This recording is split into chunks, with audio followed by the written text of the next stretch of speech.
Good evening, everyone, and welcome to this thing. What might not be working. I'm not entirely sure what's going on.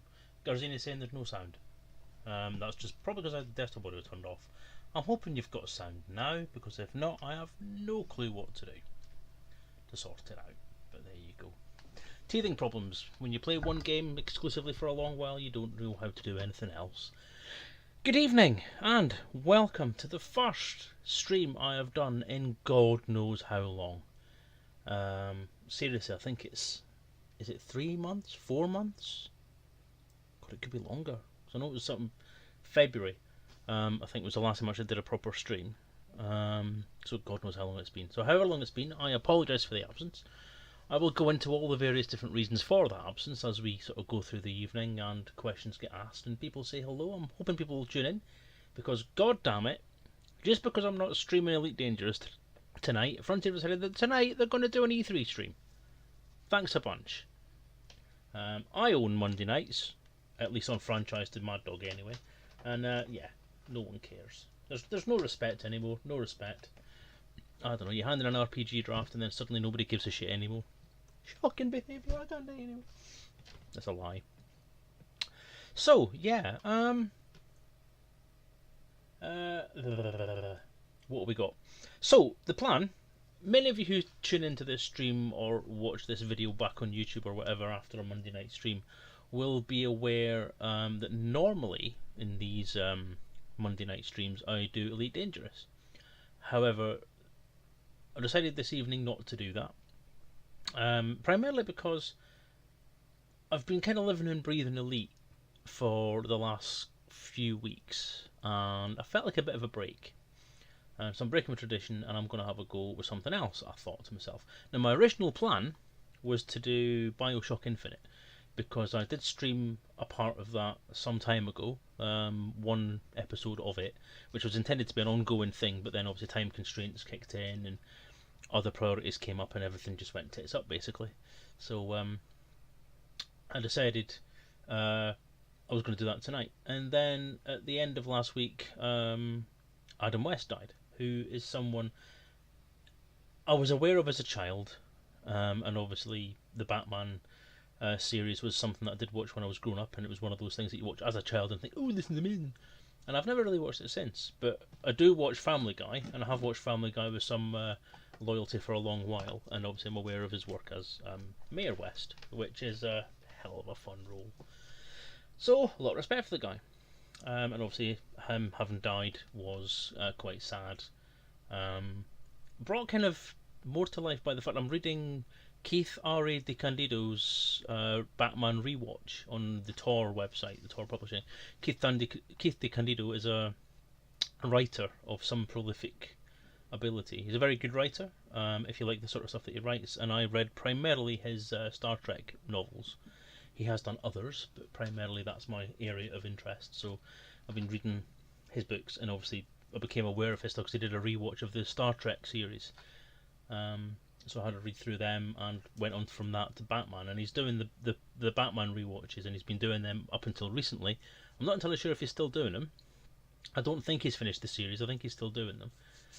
And I've been doing that for the last 2-3 weeks. I've been reading through his archived posts, and to find that Adam West has died during the point where I'm reading this stuff was quite strange. I thought obviously I felt moved to do something to commemorate it. Apparently a very nice man, a very funny man, very deadpan sense of humour.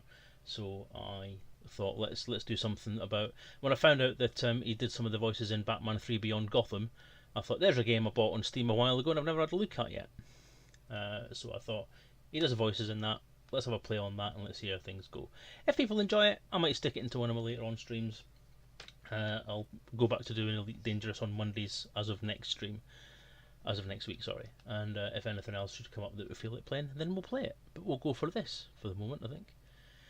So, I'm not entirely sure how well Batman 3 will run on OBS, because I've had some issues, as you can probably see from the last few minutes trying to get it set up.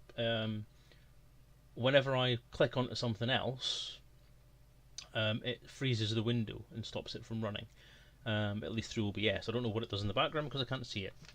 I just have a blank screen in front of me there. So yeah, let's see how it goes. Obviously, Garzini's mentioned that there was no sound. I'm hoping that by putting the desktop audio on, it fixed the sound, and when I put it back on, we'll hopefully still have sound. I've had to change its resolution down a bit because running it full screen meant that it kind of slid down to the side when I was trying to play it, and yeah, you couldn't see half the screen. You could on OBS, but on my screen I couldn't see the bottom quarter of it. So I've had to change it down a bit in resolution so that I can see what's going on, and it's fully on the screen for me. So hopefully we should be okay.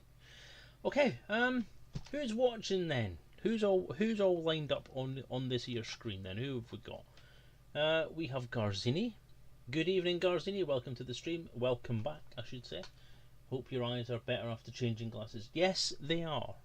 I'll go into it a bit more later on, obviously, because there's a lot to catch up on over the last few weeks. But these are my new glasses. Normal people's vision goes from short distance to long distance. My vision goes from short distance to moderate distance to long distance, and it's all on a different track. So I have to wear a separate pair of glasses for mid-distance vision now. So looking at the computer screens, as is what in front of me here, means that I have to wear a separate pair of glasses. If I'm driving, I have to wear another pair of glasses. If I'm reading something that's in front of me, I have to wear no glasses. So it's all age apparently. And yeah, there's medical things that have been discussed and shouted about and stuff like that. So I'll go into that later on as well. Hi Tony Stevenson of Nintendo Street Pass fame. Nintendo Street Pass Nottingham, as I believe it was called. Is it still called Street Pass? Weren't they closing that service down? I know it's a service on the actual machine itself, on the little DS itself.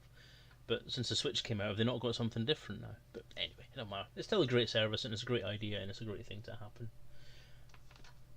happen. Penny Grub, welcome to the stream. The mother and business partner, and probably far more sensible side of the business of Fantastic Books Publishing, and Mr. Dan Grub himself, who's a very appreciated member of this channel's viewing audience. So very welcome, Penny. Thanks for coming along. Nintendo Nottingham. That's what the new branding was all about, wasn't it? I saw you with a few things. Trying to get me on the TV. Oh, I'm going to be on the telly. So exciting. So, what we're doing this evening is we're playing Batman 3 Beyond Gotham. I have my trusty PS2 controller with the old-fashioned cable. You know, I don't have enough money to buy all this wireless stuff. Yeah, so this is how we play these games apparently. Honestly, I'm not used to sitting here and not having the joystick in front of me. I can actually sit back, and I probably will end up sitting back at some point, so I do apologise if I slip out of frame or something, because I'll probably slouch. Because I'm not the most responsible person when it comes to my seating positions. So let's move this game on. Can you hear the rather sad music on there? I hope so. Just give me a twitch if you can hear that music there.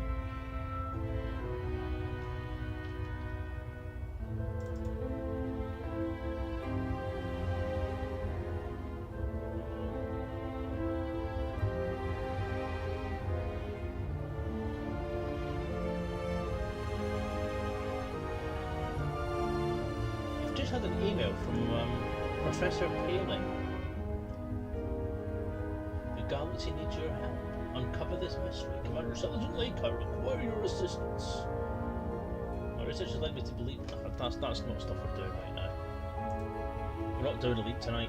They're over streaming me and sending emails out to everybody to tell them to go and watch them. Sodom! I'm playing Lego games. They can bollocks.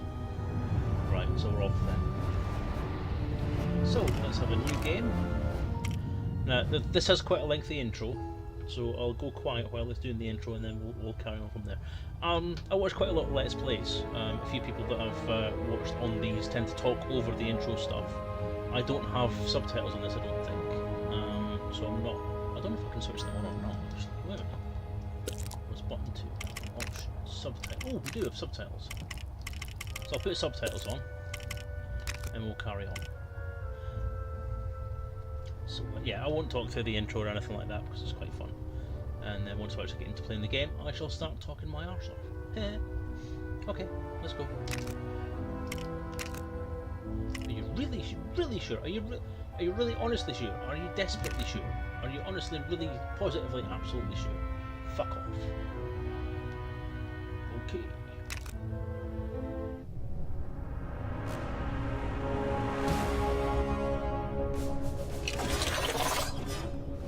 Show yourselves! Who summons the master of the Yellow Lantern Ball? I know fear is your wings thing, but love will conquer all. Love will not stop the monster that is fear!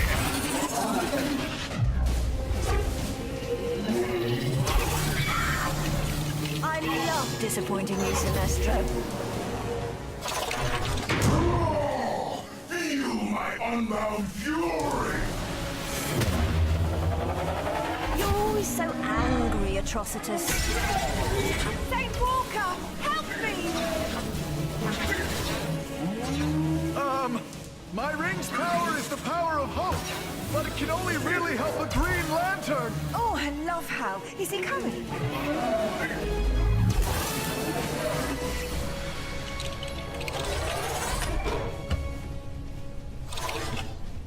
We now have you outmatched. Tell us why you brought us here. For stuff. That's why I'm here. Indigo 1, get this thing off me! I understand and sympathize, Larfleeze, but we did not bring you out here. Wait a minute. If none of us are responsible for bringing us out here, then who is? That would be me. That subtitle kind of spoiled the surprise of who that was there, didn't it? That's a bit dodgy.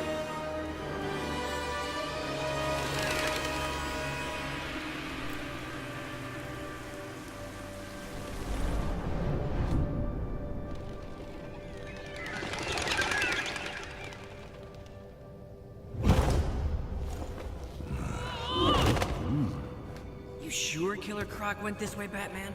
He broke into the city records office just back that way. And then he had lunch right here.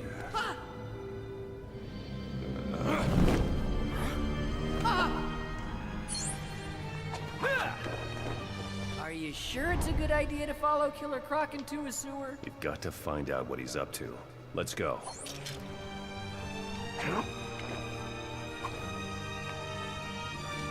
Hey, Batman! It's me, Batmite! Your #1 fan in the whole universe! I've decided to tag along and help you out. Oh, this is gonna be so great!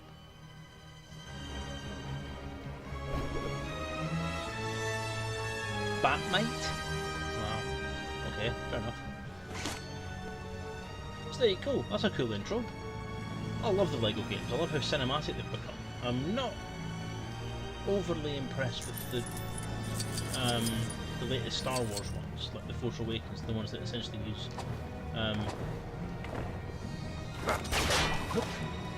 voices from the films and so on, because they aren't particularly fun. These are good because they're actually scripted specifically for the game, which is nice. I'm going to stop talking and watch that voice instead.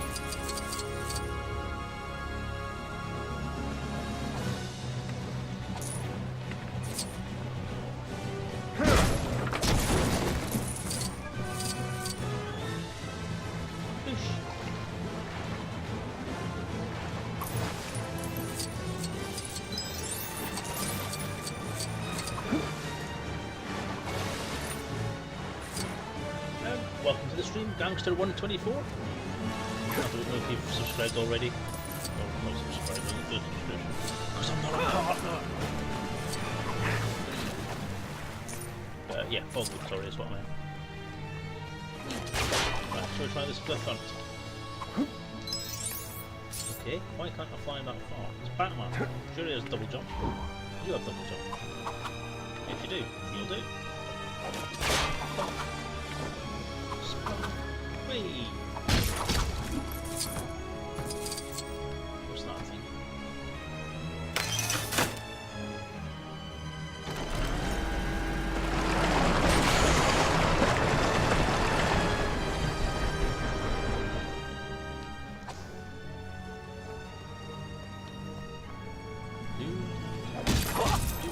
I got this one.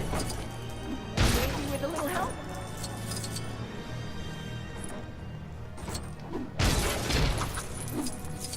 Is that everything? Or is there something to build here? I think that's some of the bits I've got in there.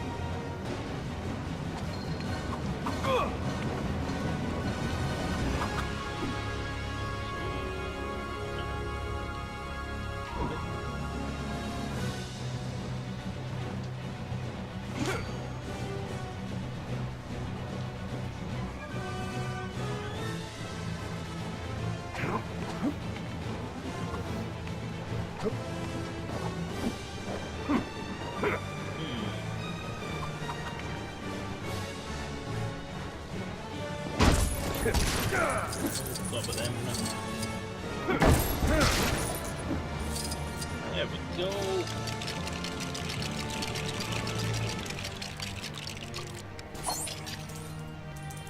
Coins! Click coins! Must get them all. What does that do then? I guess we've all got to learn. With Robin to click that suit token, you do know how you can switch counters. Patronise me. Nice! Time to clean this place up a little. So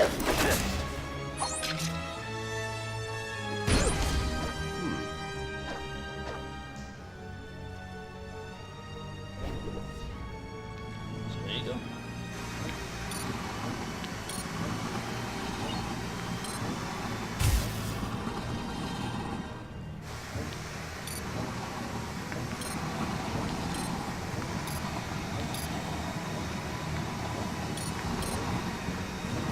Still not bad enough, guys.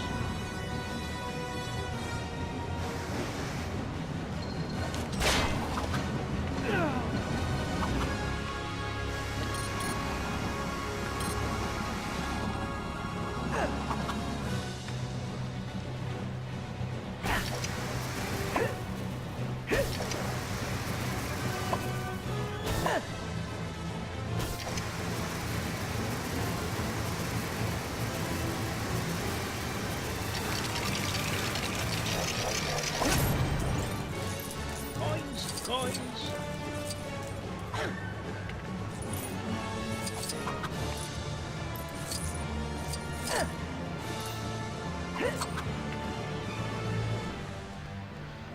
So I think at the early stage of these games is it's difficult trying to get everything. Right, so we've got two.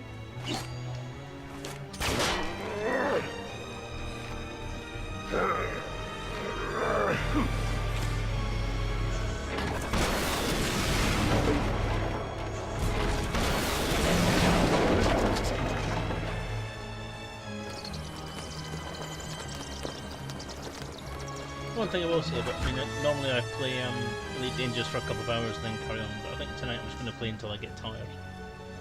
That may be longer, it may be shorter. As I say, just when I start to run out of steam a little bit. It's the first time I've done this for a while. So I'm probably not going to...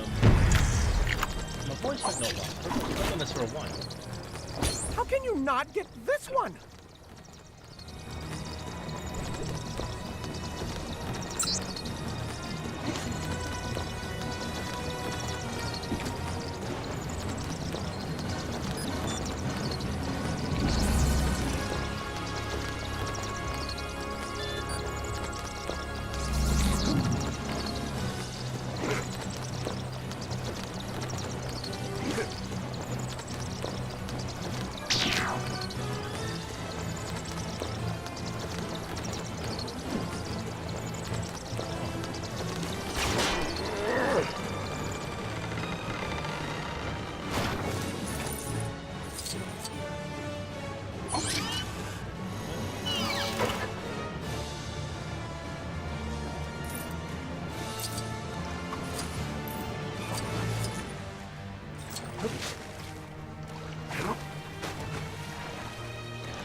sound surprised.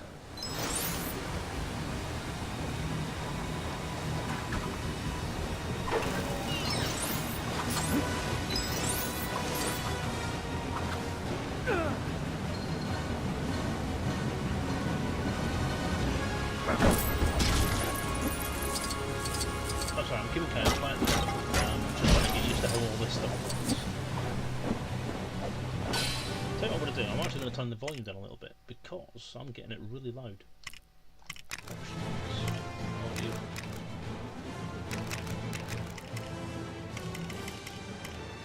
Hope that's still okay. I'm actually going to turn it down on my machine as well. Can find my mouse, would be nice.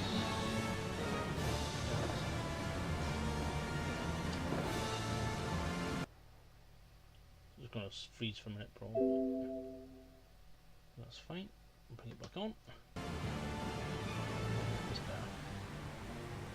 Yeah, so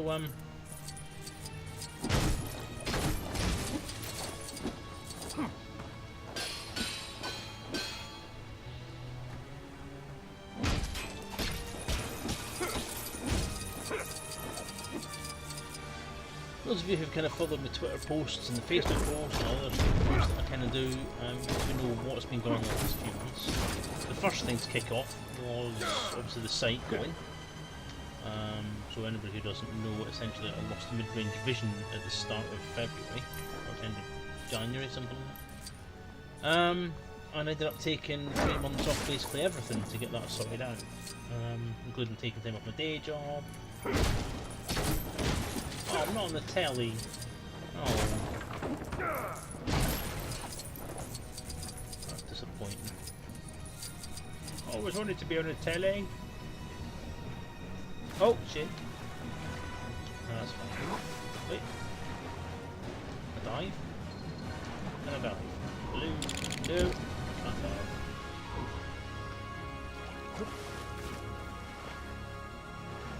Your suit should protect against that toxic slime, Robin. Fine, but you're paying for my dry cleaning. How do I get out? Oh,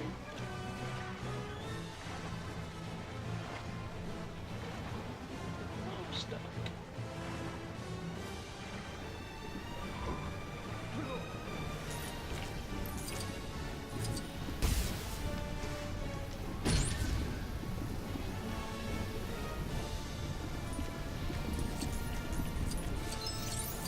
Lovely shower.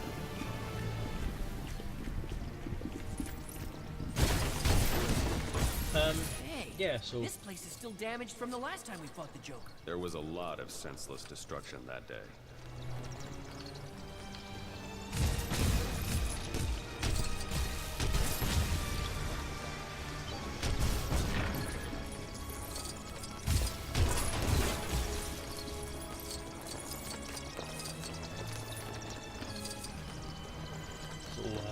yeah, so Vision went.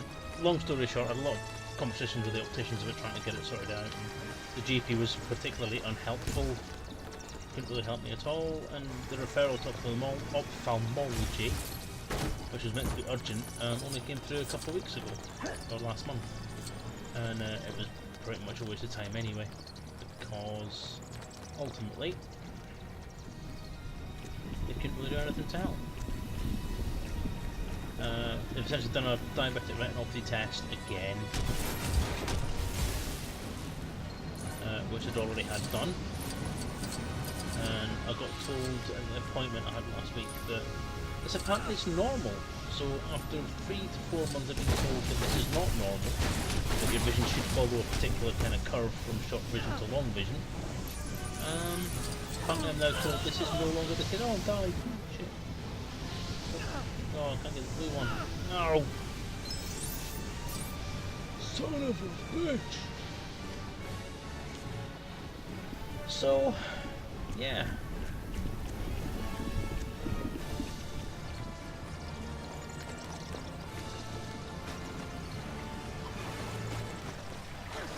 Okay, now what?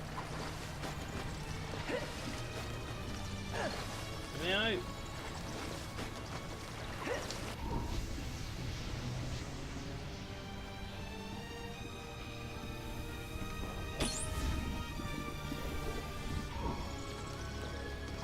There we go. So, I need to get Batman across there.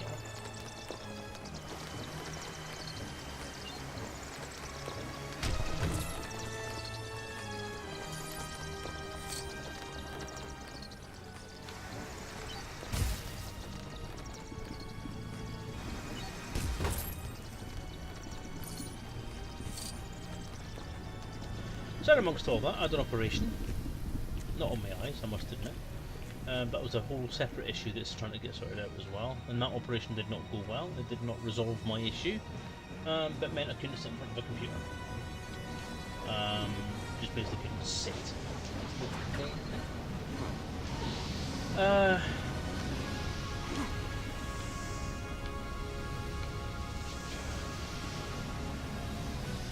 in the midst of all that, with all the eye stuff kicking off and this post-operative recovery going on, I suddenly realised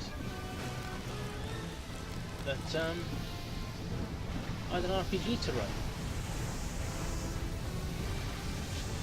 And that it would now got to the end of March, beginning of April, and I hadn't made any progress. Now I took November to January off because of various different things going on. I wanted to try and get out the elite thing for a bit and take my head somewhere a bit happier because I just wasn't happy with the way that things had gone. I've had some issues dealing with having to lose quite a lot of the creative content that I put into it. So I was quite down, I suppose is probably the best way of putting it. So I had to try and recover from that and come out of the funk I was in. So I thought I took a couple of months off, give it till the end of the new year, well, the start of the new year, and then get back in the groove. And I just started getting back into it again, and then had to take a break. So we got to April, and suddenly felt, well, wait a minute, I've got to get this handed in by June. And yeah, that left me in a bit of a tizzy. I can't get into that. How the hell? Where do I go now?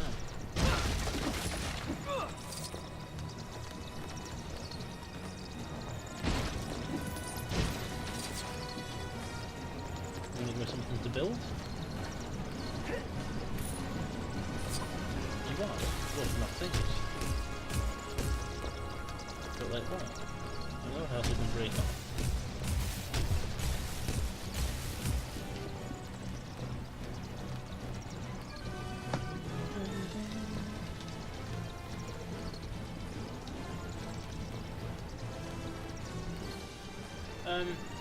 Yeah, so although I was kind of more or less okay, I had to kind of force the issue and kind of get back to work. So I kind of went back to my day job at the same time as I went back to working on the book a little bit earlier than I should have. So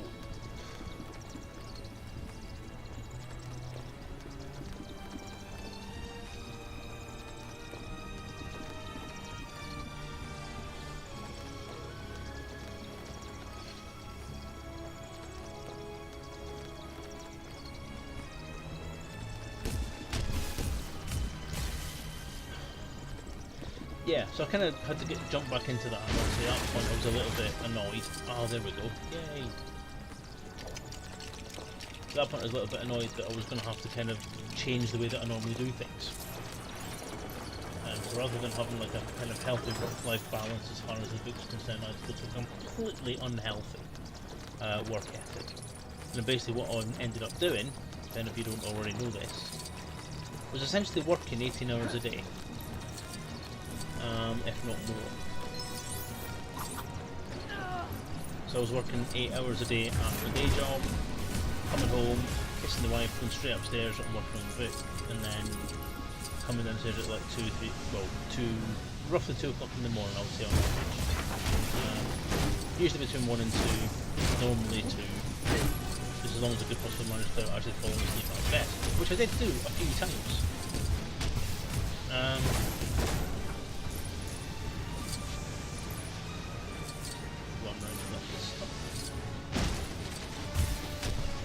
Ready for another crime-fighting workout?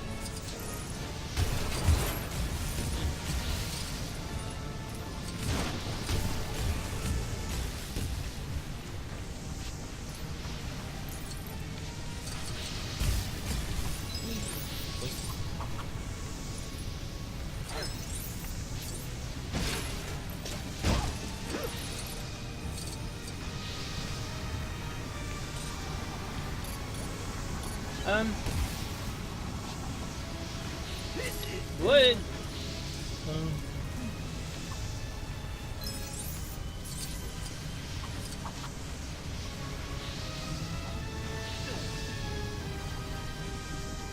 So,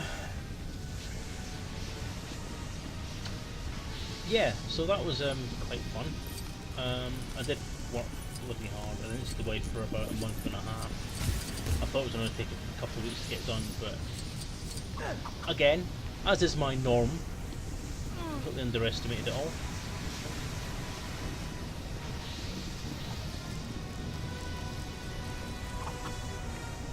And it took me until the 27th of May to get everything actually finished up. And I will bear in mind that this wasn't just a matter of getting a written draft done. This is talking about getting the written draft done, getting the graphics all done, getting the layout sorted out, getting it exported to PDF, getting me checking the format, checking the spelling, getting it edited, getting a bit of proofreading done, and obviously not being on speaking terms with the guy that was going to proofread the whole thing for me, or edit the whole thing for me, means that I'm kind of on the back foot with that. So I have handed it in. It is into Frontier, a month early, I would add. Oh yeah, a month early. We're at least now in a position where the second draft is pretty much a completed version of how I want the book to look. So that's pretty cool.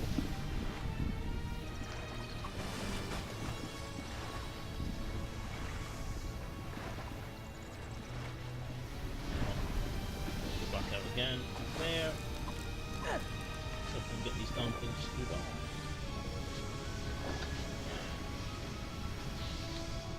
on. So I keep saying so, I've noticed. That's because I'm trying to construct in the game and talking at the same time, which when you're doing an exploration mission in Elite Dangerous is quite easy, but when you're trying to work out puzzles at the same time as talking, it's not quite as easy. So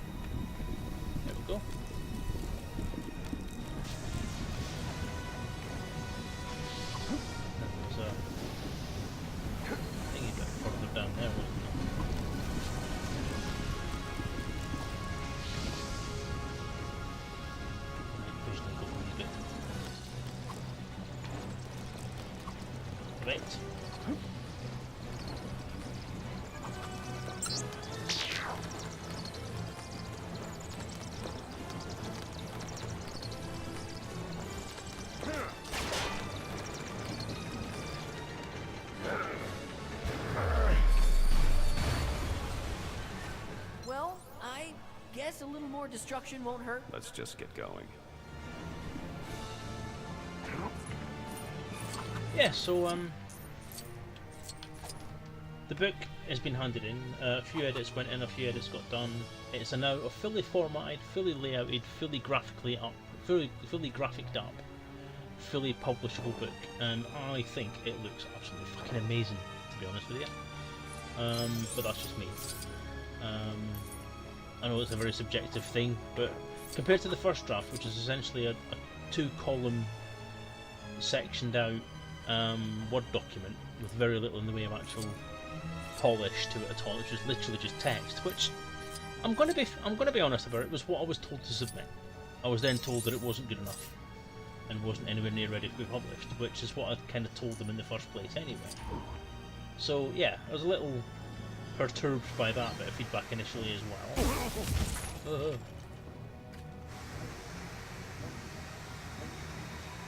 Haven't done enough yet. Through it again. Like the coins.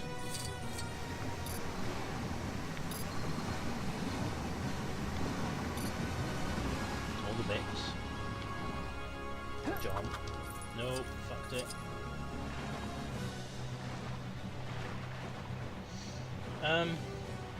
Yeah, so it wasn't a great first draft. It was not formatted very well, but now it's all formatted. There's page backgrounds, there's page headers, there's page numbering, there's section breaks, there's section headers, there's inline graphics. The stuff from Arto Heikkinen has been put in there. everything that's meant to be in there is now in there, including all the stuff from the Kickstarter and the pledges and all that kind of thing. There's only one thing left, which is the pledge promise I made to create success for the dice rings, in that I said to them as part of the deal for offering them online, offering their dice as part of the thing, which I still haven't sent out yet. I know, don't get at me for it. I would put an advert, sort of advertising their product in there, so the kind of pledge promise needs to go in there still. I did try and draw them up a nice advert. I just did not have time to do it before the deadline hit. That's what I thought was the deadline. Because I'll be honest, I actually thought that the 1st of June was the deadline, and yeah, it wasn't. It was 1st of July. Oops. But that's fine. That's fine. Because after having reread some of the stuff from Genesta,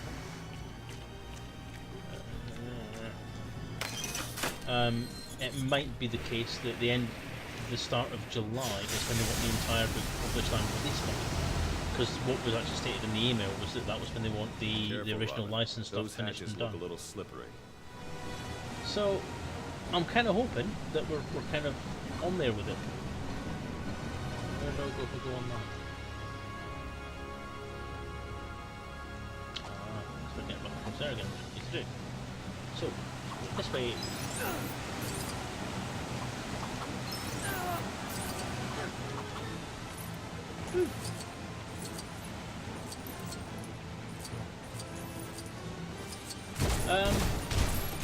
Garzini asking, how do I feel now it's in?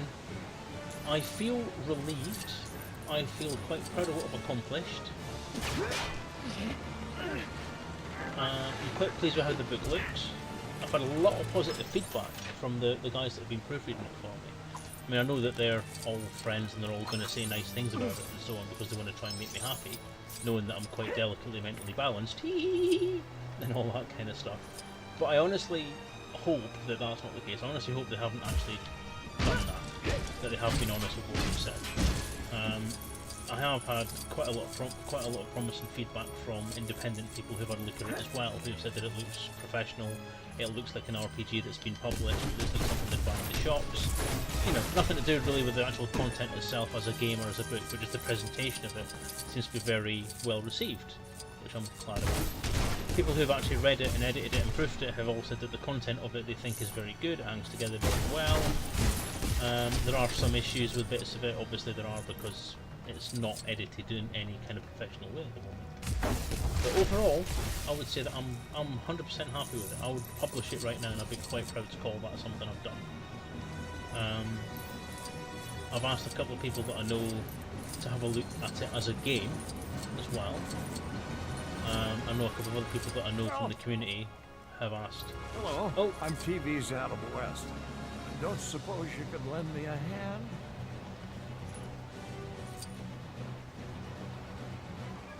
There he is.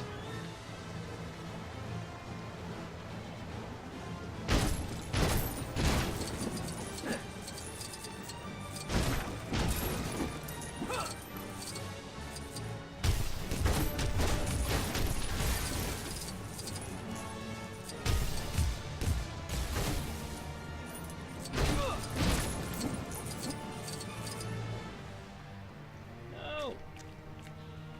Missed him.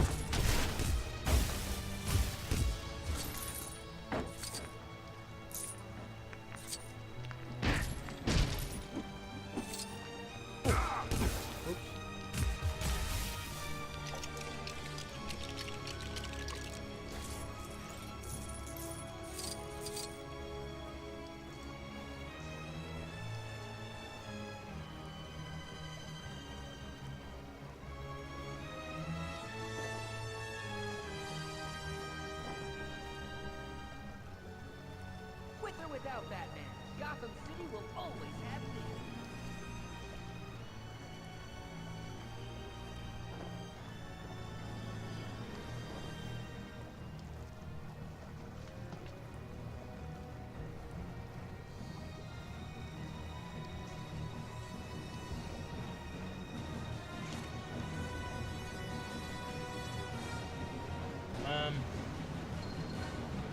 So So yeah, yes, thanks Garzini, I am feeling much happier now that it's in. Help! Hello, I'm TV's out of the West. Don't suppose you could lend me a hand? There he is.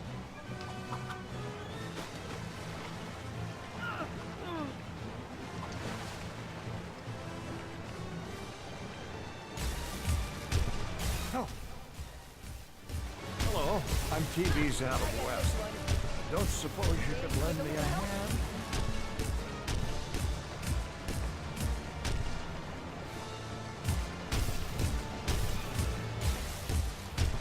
It's Adam West, everyone. Help! Hello, I'm TV's out of the West. Don't suppose you could lend me a hand?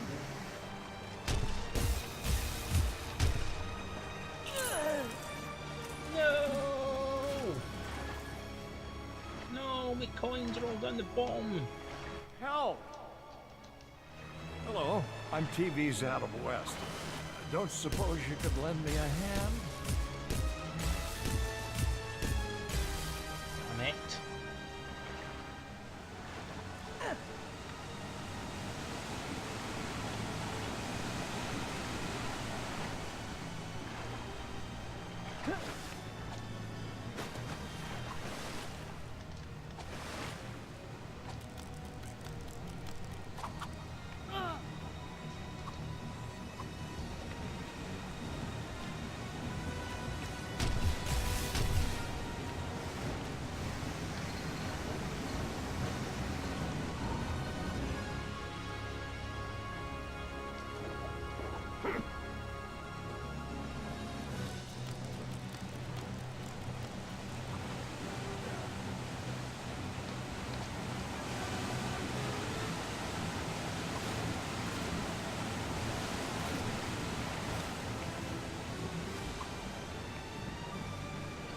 With the back shark repel.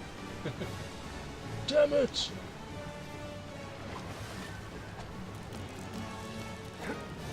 Now, with my newly found Batman original series knowledge, I know that bat shark repellent is from the 1966 TV movie.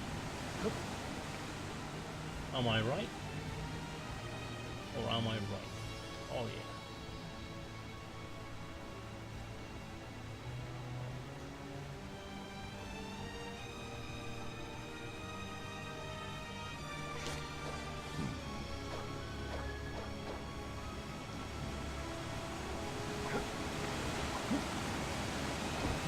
Shit jump.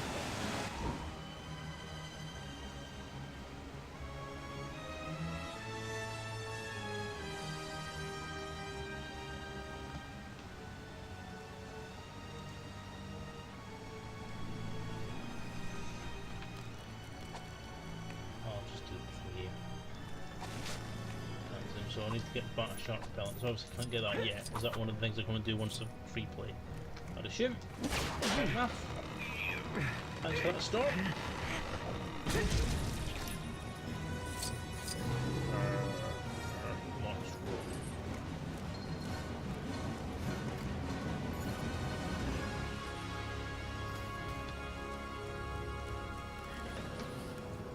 I'm wondering if maybe we should start going after the criminals who live in the good neighborhoods. Robin, look, I know you're scared, but we have a job to do. Hey, who said anything about being scared? That doesn't freak you out?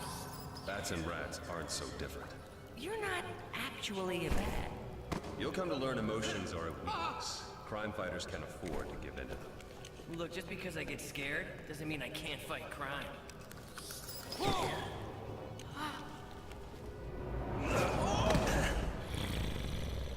Looking for me.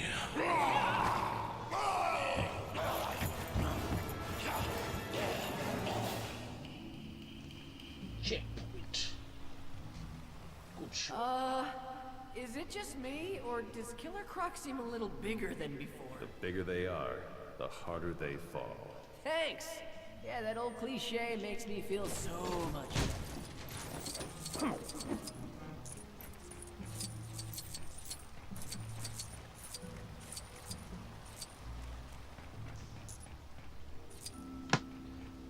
did I forget to do something? So I'm sure there was the bits there to build one of those machines for sucking green, yellow and red bits. Or is that something else? No, I can't remember. Button 2. Save and continue. Whee!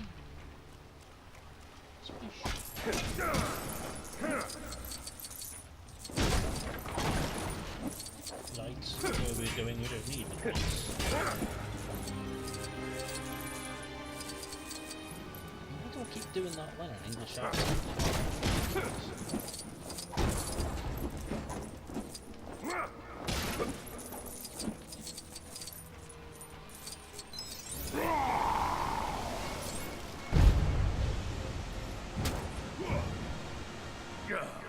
That loser and bird brain again? You won't catch me! We'll see about that, Killer Croc. It's time to face justice. Yeah! What he said. Ha! Good thing I have friends in low places.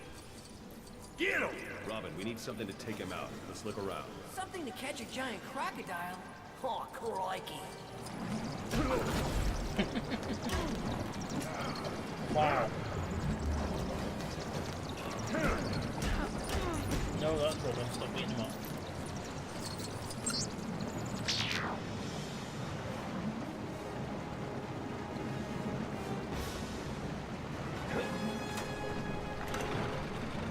Come here, rodent. Now what?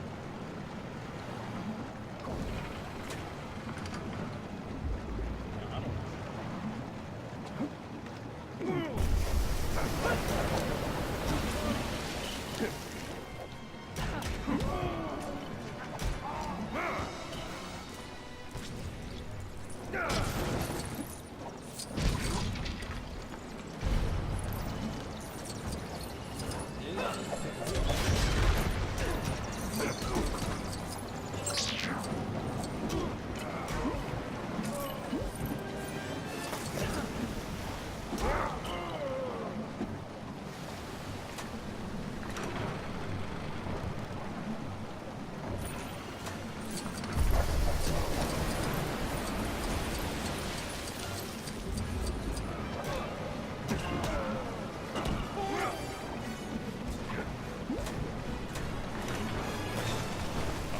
Smash you real good.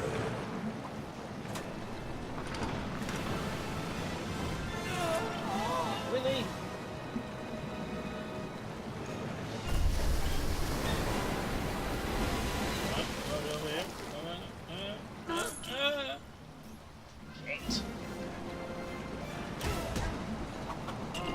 Shit. What's the point of that going then? Oh, that's again.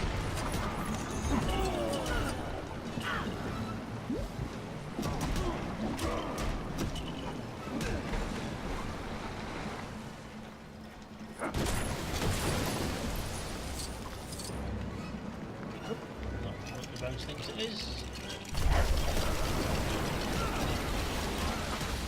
Whee!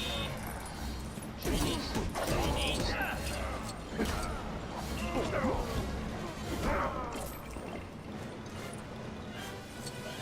What?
wasn't scared.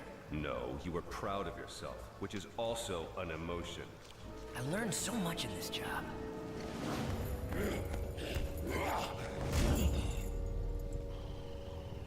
I got the sewer maps. That layman slobbin we're here, and I didn't get to say hello.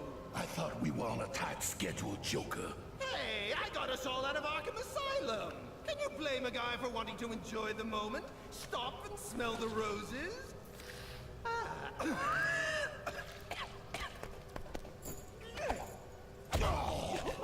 Something down here stinks. Me not stink. I think she was talking about the sewer, Grundy.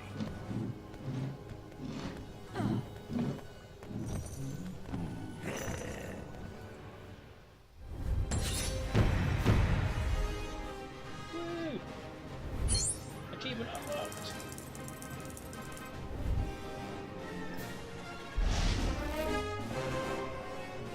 Ooh, I like that little effect.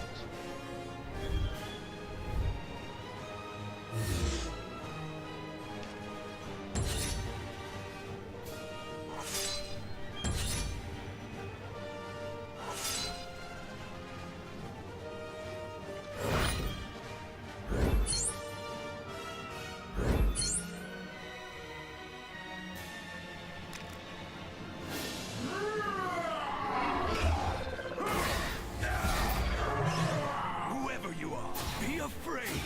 Be very afraid.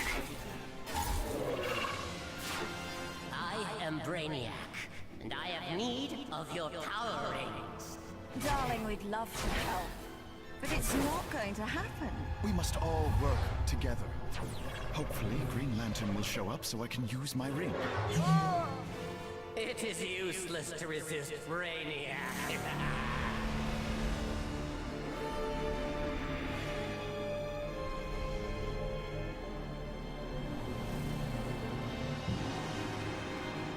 Done with Brainiac. Satisfactory.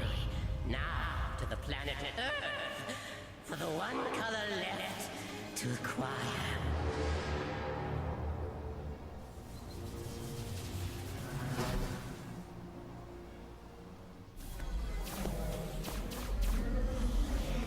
So, Cyborg, this slideways teleport thing is safe? Totes.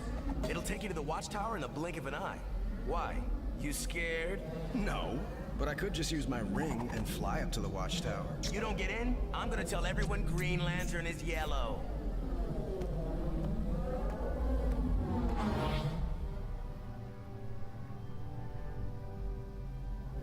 Welcome, Green Lantern of Sector 2814. Did you have a nice trip? Oh yeah, sure. Martian Manhunter, no problem. Although, I prefer to fly.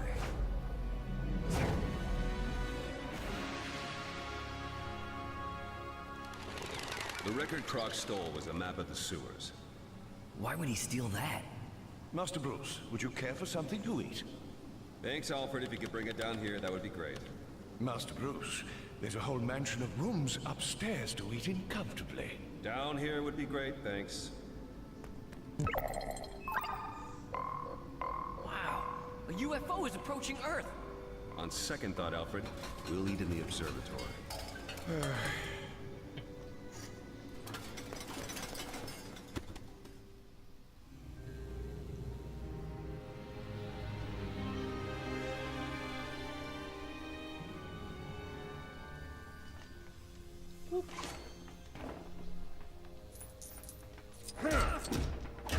Oh, sorry, Robin. Stop beating up Robin. So I can't blow up my own stuff. That's just not fair. Aha. Ooh. I'll break my own shit. No. Okay. So that goes over there. That goes in there. Goes like that. Goes like that. We're done.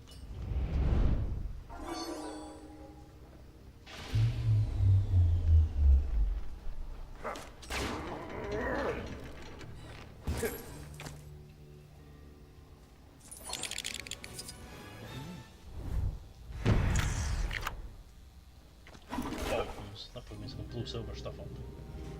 Is it? Ah. I'm going to assume that means blowing silver stuff up. Bloop. Flop. Yay.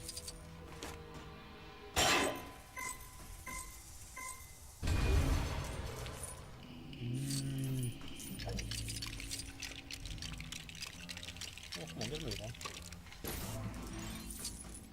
Coins, coins, coins! Wait a minute. There's no true hero meter. This means this is a fucking base, isn't it? Blow me shit up for no reason. God damn it. Alright, fair enough.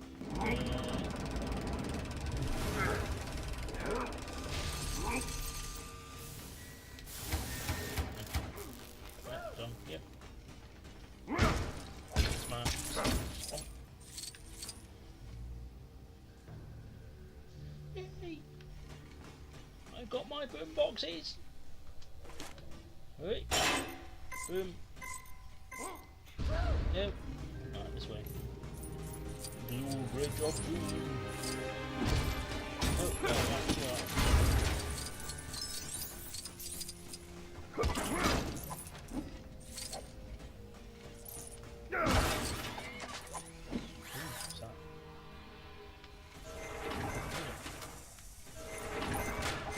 This is my house. Don't block me from things in my own house. Needing some help from the world's funnest? Why do I have to? What? It's my house. Why do I have to do like stealthy things in my own bloody house? That makes no sense. Oh. Stealth suit. Stealth. No. No. Where? Oh. Yeah. Hold on. No. And that one. Boop. Whee.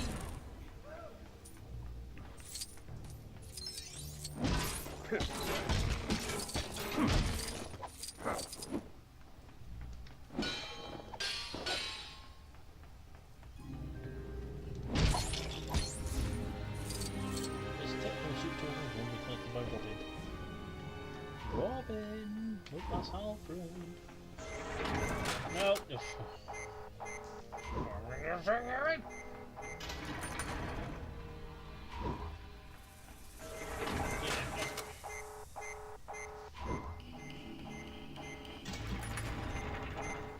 Oh my god.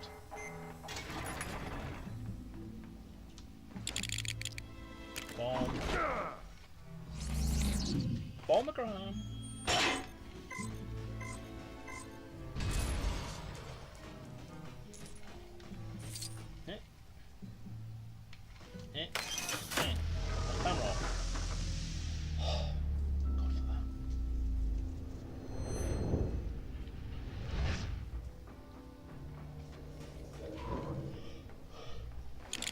Robin. Don't mind me. Sidekick. Nice. Yes, I figured that one. I'm not 5. Blow them up. Oh.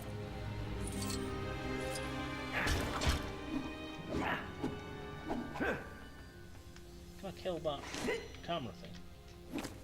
No. Bastard.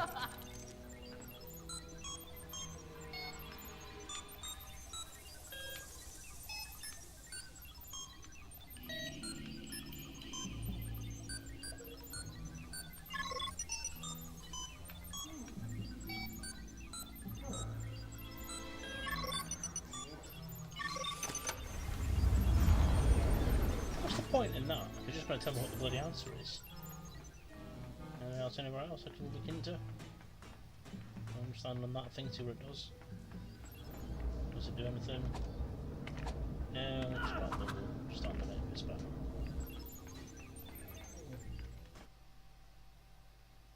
Whee! What's that? Sounds complex. Some kind of spaceship. Its composition suggests it came from outside the solar system. Maybe we should contact Martian Manhunter to check it out from the watchtower. Yeah. Go contact him on the Justice League communicator. Oh. Okay. Sure. We're doing my idea! How wonderful.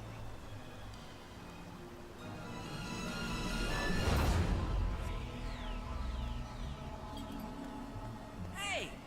You change your mind about my idea? Are we going out? But sir, your dinner.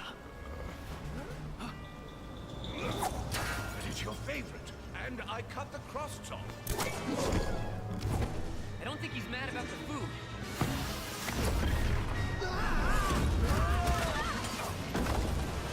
Master Bruce, I say, whatever's come over here. I don't know, Alfred! Watch out! Come on!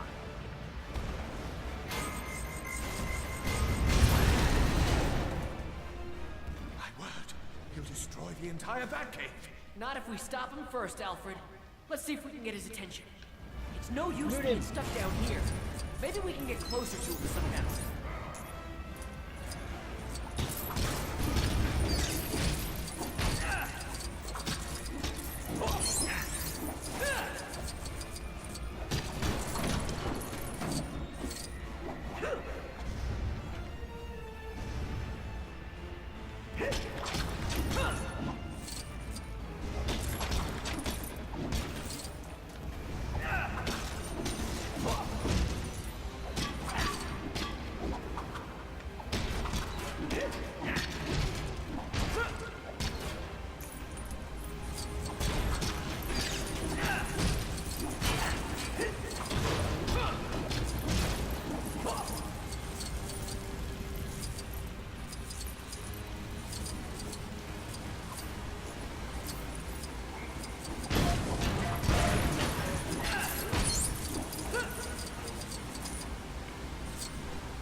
West.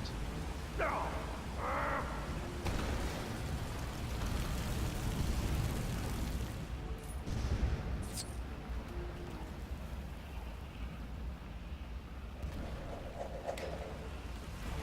to worry, sir. I'll get past those flames.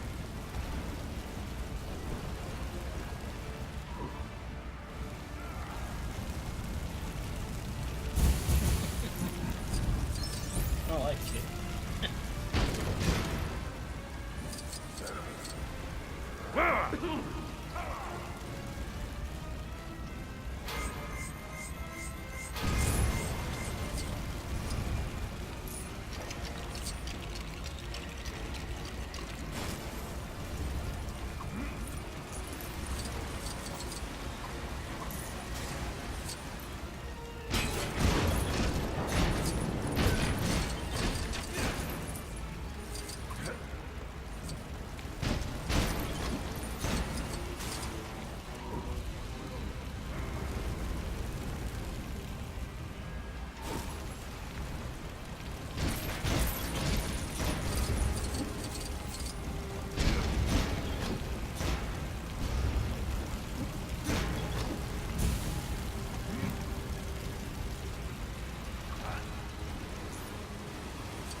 Storm, that's Lego games for you.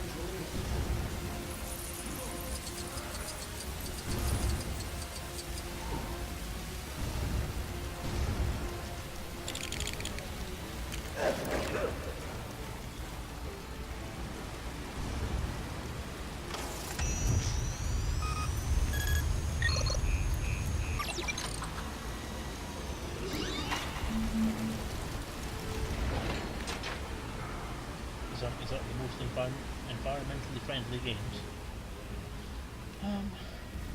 Next.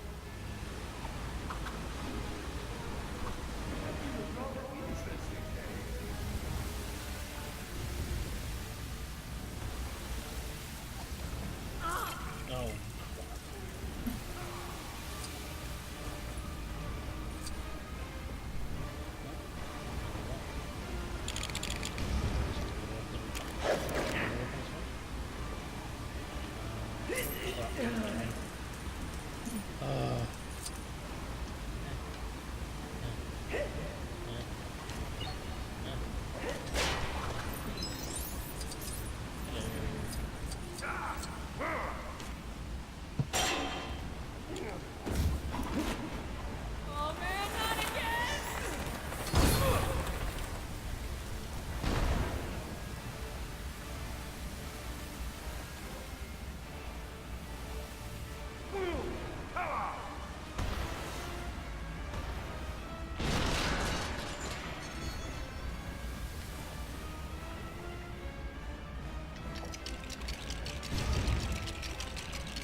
Disappeared into that cave. We can't follow him in the dark. It's too dangerous.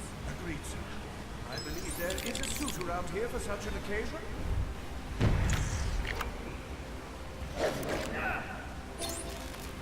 Oh, yeah.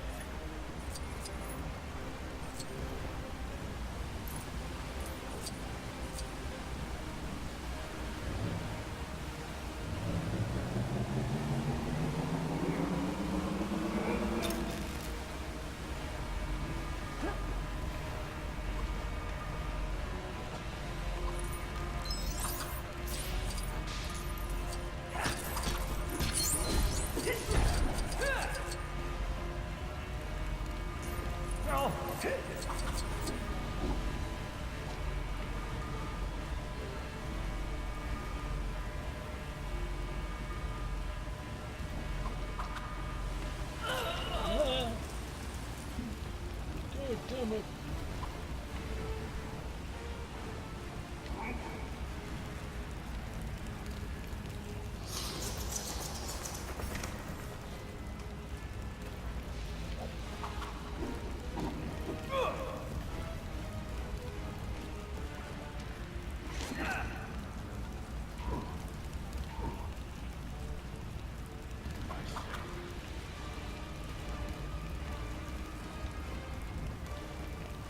Charge it up or something?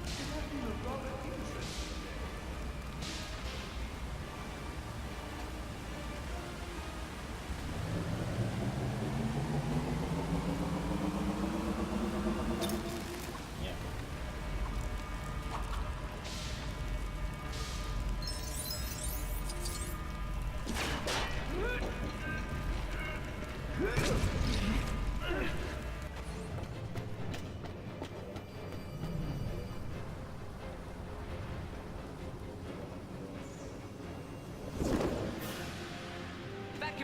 Emergency Defense Protocol Code SJB-99.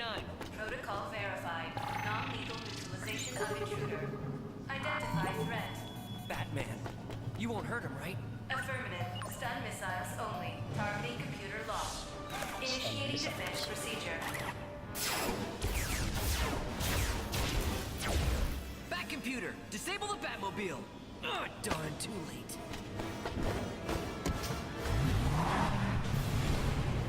I see he's still familiar with the Batmobile defense systems. I just hope he remembers who he is. We've got to stop him.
Try to charge it up twice. Charge it up.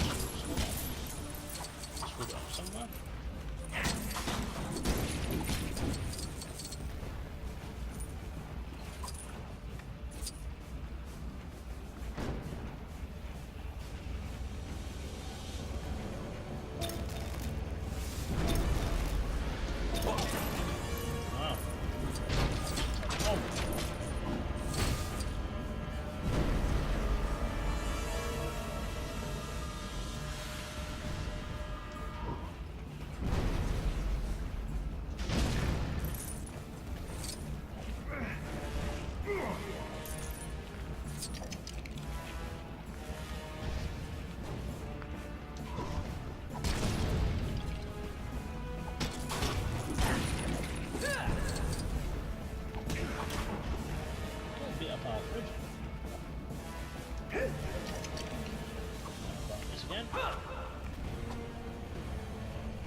This is no time to go fishing. It's got weapons too, Alfred.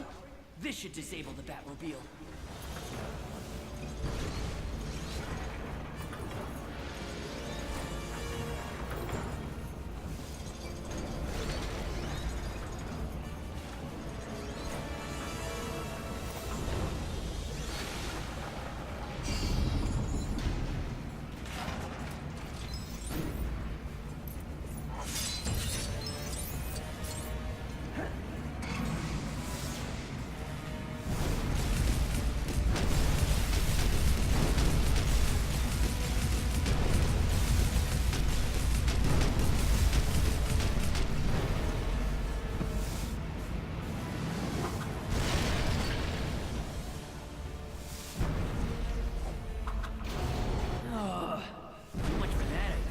getting away, sir.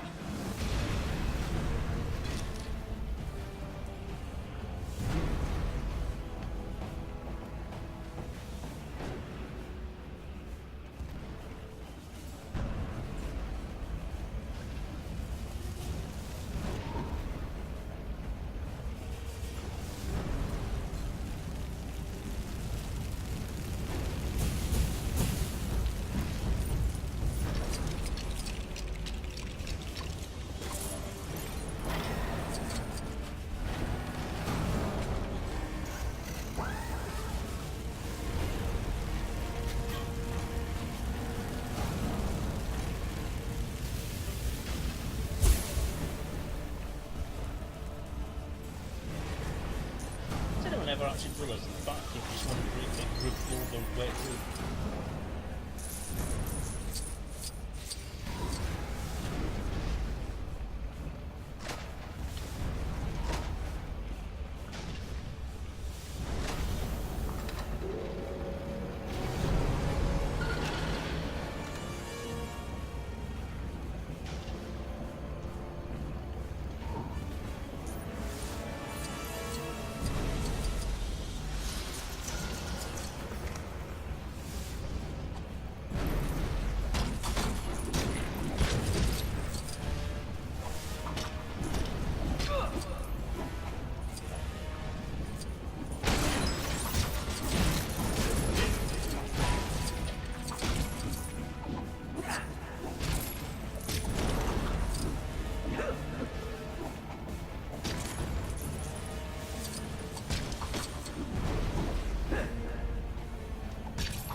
Okay, I think this will work better than the bat. That's cool.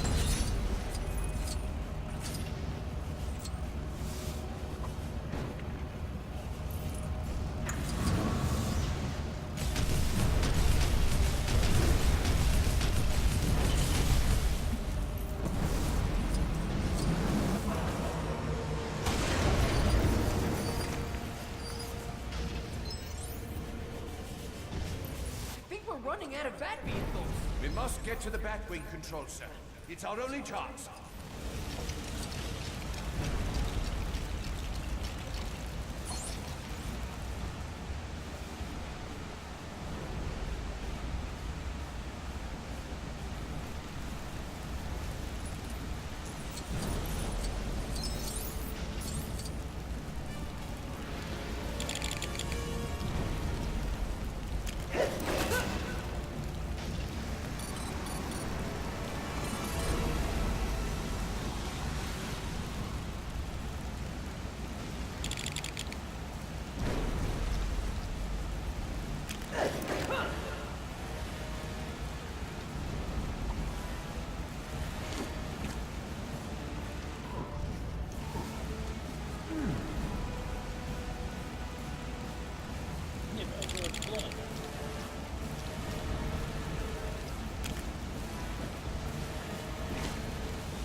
goes our only chance. The backup computer, sir. Oh, right!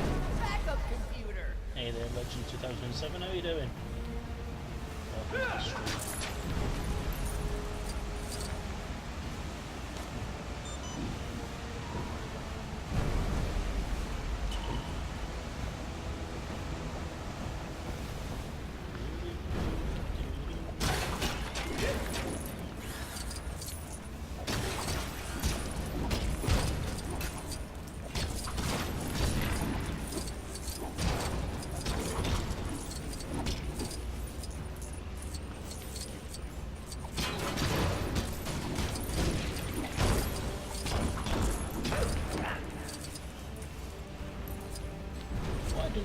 The legend.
Okay, I've gone Tron. Okay.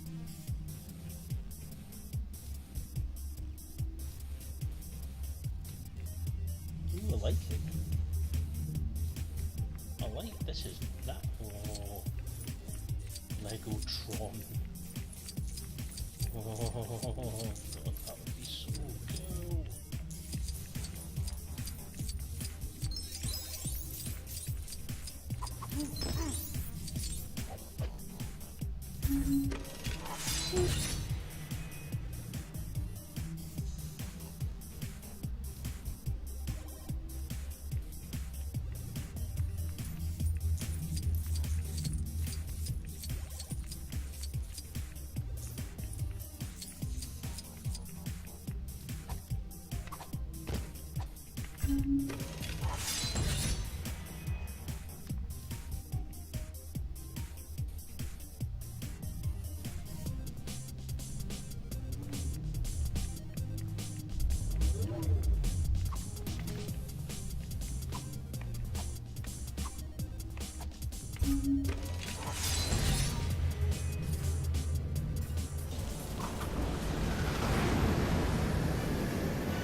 Before Master Bruce decides to destroy it.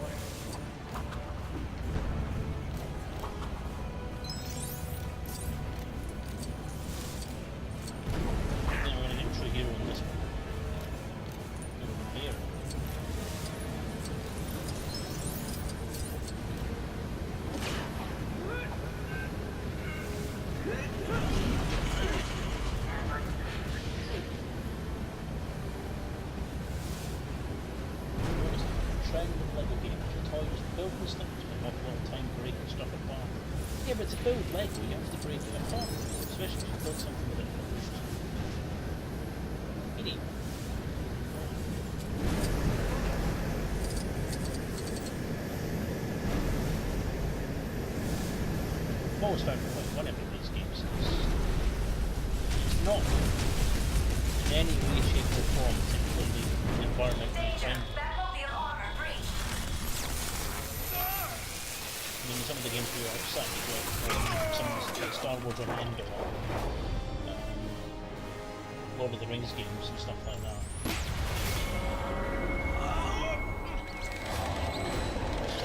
Kind of at the time breaking apart trees and bushes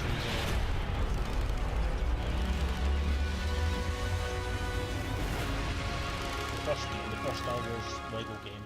Oh, the my prequel ones. goodness! I didn't know he could even do that.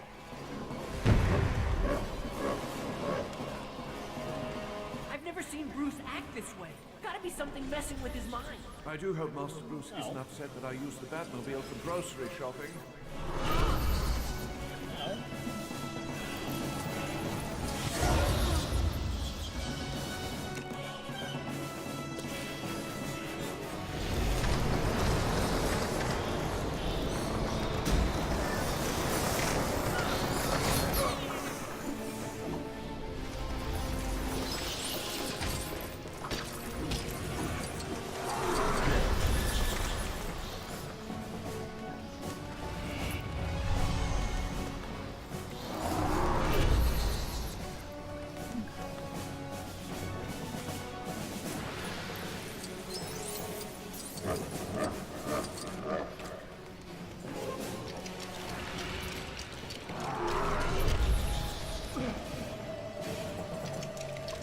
Now's our chance. I have to be sure this is going to work, for Master Bruce's sake.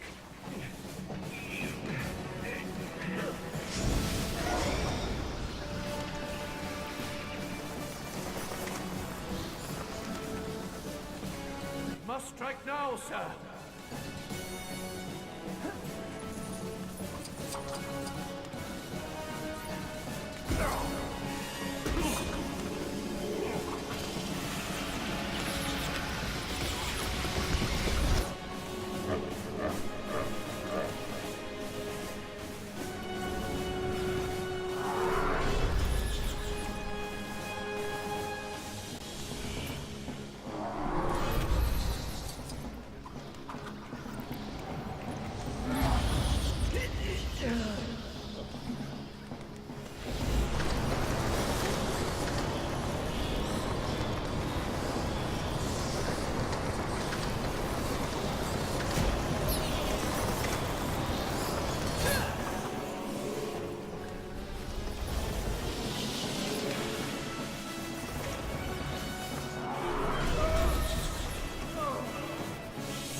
Come on, Batman!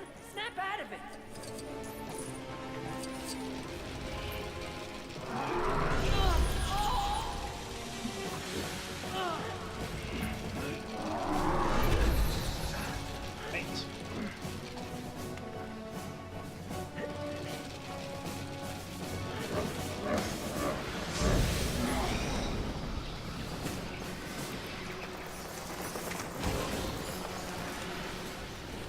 I never thought it would come to this. Master Bruce, please! Your dinner is getting cold.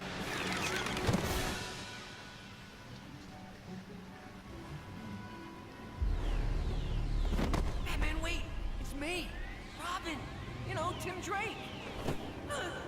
We're a team! Remember? We're supposed to fight the bad guys! Please! I'm your friend! Sorry. Back computer!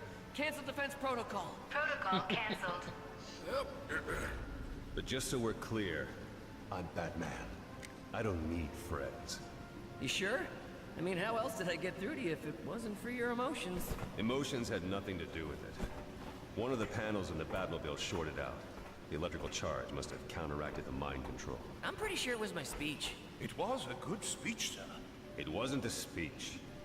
The question is, who was trying to control my mind, and why?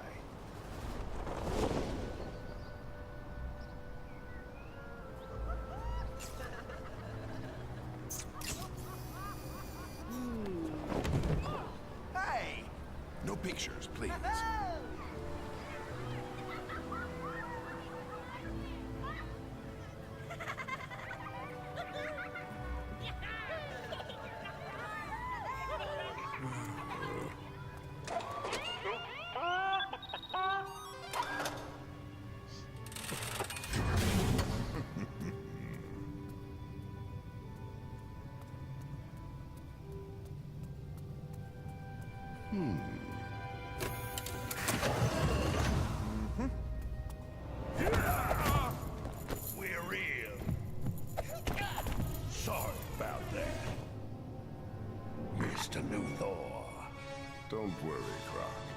That strength of yours will come in handy once we're on the watchtower.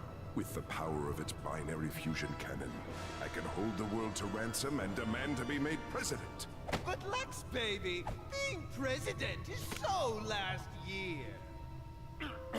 Grundy Stark.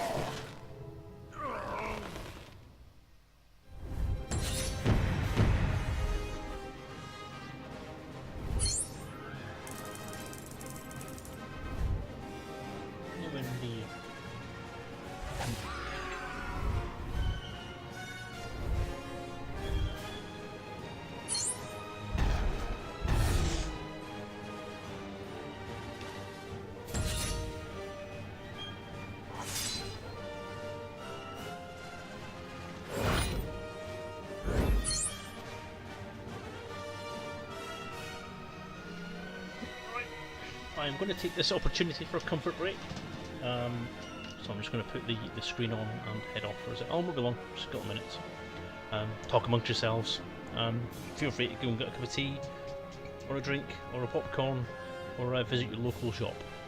I'll see you shortly. Let's turn it off then.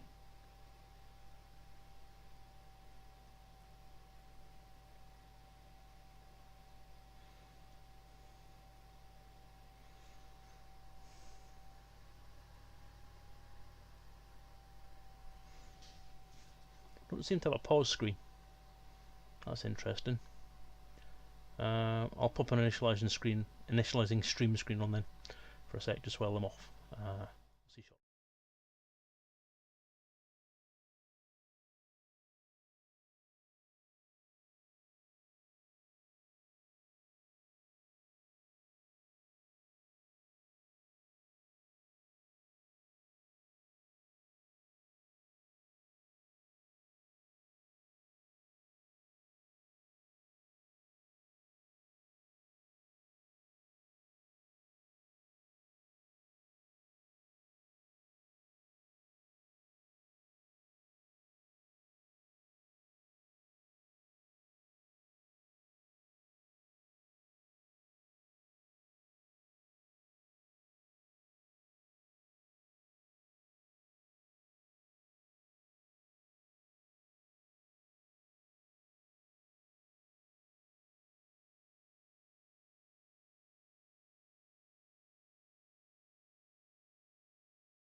Hello, back again.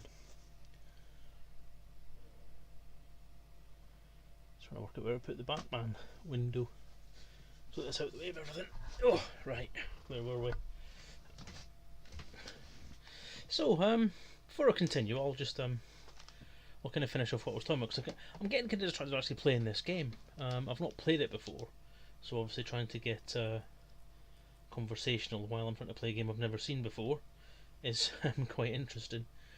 So yeah, I'll kind of try and finish off kind of what was going about. Kind of repeating a lot of words tonight. Not done this for a while. I'm out of practice. I'm drying up. So yeah, the RPG was handed in on the 27th of May. I've done a couple of edits to it in the meantime. I've had a few conversations with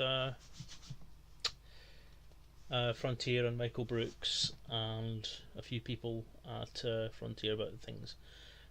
Just a few questions, because there are a couple of things that I'm not entirely sure about, sort of licensing wise and terminology wise and so on, and I'm just trying to get my head around a lot of the stuff that's going on and try and sort it out really. I want to make sure that the game can be as good as it can be, that the book's as good as it can be, that I can manage to get the promises made to the pledges and all that kind of stuff, and then find out how quickly we can get it turned around. And according to Genesta at Frontier, obviously both sides are kind of in the way of thinking that we want to try and get it turned around as quickly as we can and draw a line under it, because it's gone on obviously far too bloody long. This is meant to be a 1 year project. It's now taken 4. So I think everyone would like to get it put to bed. It would be quite a good thing to get it tucked away as soon as. So I'm obviously all in favour of that. I think the quality of what's been done so far, I think is passable. I think I could get.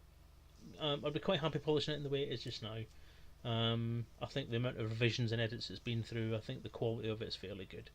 The text itself is now a lot more concise than it was. Even though I've taken 100,000 words, it's still a 300-page book, so it's still a fairly weighty tome. And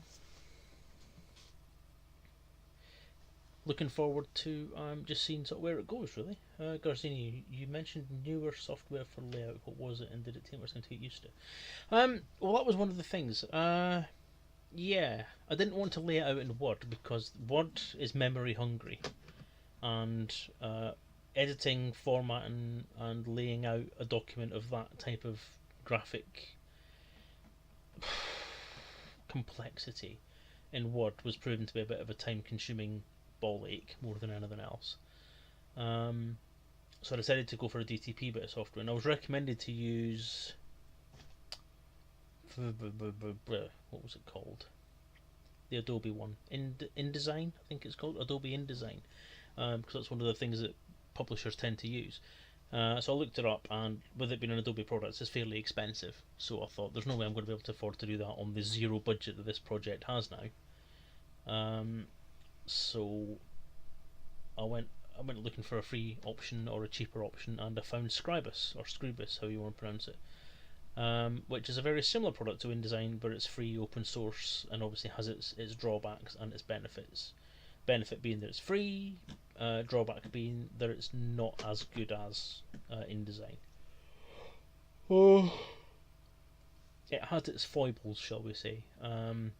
Learning how to work around those foibles and learning how the software actually works, because I'm a lifetime Word user. I've not really used any DTP software apart from Microsoft Publisher way back in the day. So it was a bit of a learning curve to learn the ins and outs of it. Now I probably haven't used it as memory efficiently as I probably could have. I'm obviously copying and pasting large wadges of text into a series of essentially text frames, which you can link together and they'll flow through. Graphic flow around that is difficult to manage. Layout changes are very difficult to do. But once they're in place, they're very stably in place, unlike Word, which moves things around when you move something. So when you move a paragraph, you find that your images go along with it and they move down and side to the side and all that. And they don't do it particularly tidily. So orphaning is a problem with anything, but Word tends to handle it slightly erratically, whereas the DTP software handles it better, and you have more control over it. So it was just getting the hang of the differences between a word processing application and a publishing application. But yeah, Scribus is okay. I had a couple of memory lockouts with it while I was doing the formatting, but I didn't lose anything particularly major. I think in total over the month of work that I did using Scribus, I lost maybe 2 hours worth of work through 2 separate crashes. So that wasn't too bad. For open source free software, I was quite impressed with it, and I quite like it. And it's something I will use again. Obviously I need to make sure I get the hang of how to use it properly and carry on with it. I did have a bit of an issue with it at one point because I thought I'd broken it, because every time I took an image out of one of the master pages, it reset my view to a blank screen. Turns out what it was trying to do was reset me to the top of the view, and the top of the view was essentially a very small text box. It didn't have anything in it. And once I deleted that, it was fine again. So I say it's got its little foibles, but it's pretty good. The unfortunate side effect of the whole process is that in trying to format some headers, I've used 2 different versions of the microstyle font, and in order to get the bold effect in Scribus, you have to have a separate font for the bold formatting. So you can download the single TTF file which has the main font, but then you have to download another one which has the bold font in there as well. So that wasn't ideal. But when I use that, it actually throws the default styled font, microstyle font, out in Inkscape, which is what I use for a lot of the graphic design. So the much fabled ship posters, which are very, very nice. I am very impressed with them. Actually, they've come out really nicely. Have a couple of text boxes on there that I've drawn on in Inkscape, and I've used the microstyle font because that's the font that's been used for most of the text anyway. Not the sort of main text. The main text is just in Times New Roman, but in sort of main header text and sort of side text and so on, I've used the microstyle font. But the microstyle bold font jumps in over the default microstyle font when you're in Inkscape. So if you've used that font, it gets rid of it. So in order to use Inkscape, I have to uninstall the microstyle bold font and then put it back in again when I'm using Scribus, whatever. Which is a ball ache, because then I can't run them both together at the same time. So that's a pain in the arse. So yeah, that's pretty much what I've been doing. So Inkscape and Scribus and PaintShop Pro have been my tools of choice to do everything, and between the three of them I've managed to do a fairly good job of formatting and laying out a book all on my own. So yeah, once the book's out and it's published and it's on the streets, as it were, I'm probably going to go into sort of more of the details that I use to do things, because I've obviously had to create a graphic style as well as having just an ordinary style, and as part of that process, I've used a lot of filters and a lot of different ways of processing images to make them fit in with the sort of black and white, grayscale style of the book's formatting. So obviously I need to make it quite black and white and grayscale in order to be able to print it off properly and it still look half decent, because just having a colour image in there and print off in black and white doesn't necessarily make it mean it's going to come out very well. So yeah, I've spent a lot of time. I mean, out of that 4 to 5 week period, I think I spent about half of it doing graphic stuff and the other half of it doing layout and editing. Because of the crunch time period, the first couple of weeks was just trying to get the text edited and read through. So I read the entire book from cover to cover and rewrote about a third of the content that was there to go into the book, as well as removing the content that no one wanted and that wasn't needed anymore. And then spent the rest of that time doing the graphics, the layout, modifying the equipment lists and making sure everything was formatted and set out properly, redesigning the avatar record file to go in more of an easy to read format, an easy to print format, rather than the sort of yellow and orange colours I'd used it already. So yeah, I'm quite impressed. I think it's come out quite nicely. I'm happy with it. The downside I've got obviously is I wish I had access to more artwork.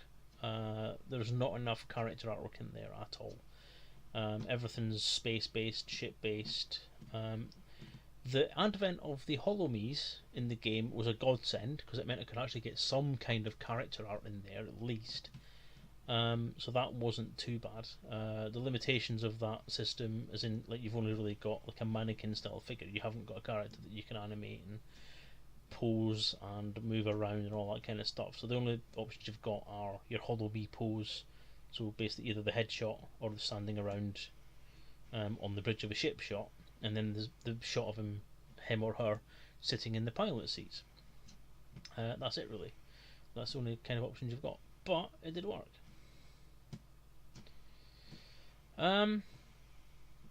Assuming you need to only make one more set of minor changes, what sort of timescale are you hoping to achieve for a final product?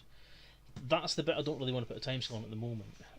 As I said earlier, I think Frontier's aim is to get this out by the end of June. They want it approved and ready for publishing at the end of June, so they don't have any more work to do on it, which is fair enough. And I would kind of like, if we can achieve that, that would be amazing. The issue would be that I know there are several areas of Elite Dangerous lore that are kind of untouchable. I know they're very, very iffy about including anything about the Thargoids in the book. And because I'm obviously trying... the biggest argument has been linking things together with Elite and the older games, because they keep on telling me the license I bought was for an Elite Dangerous game. An Elite Dangerous book, sorry.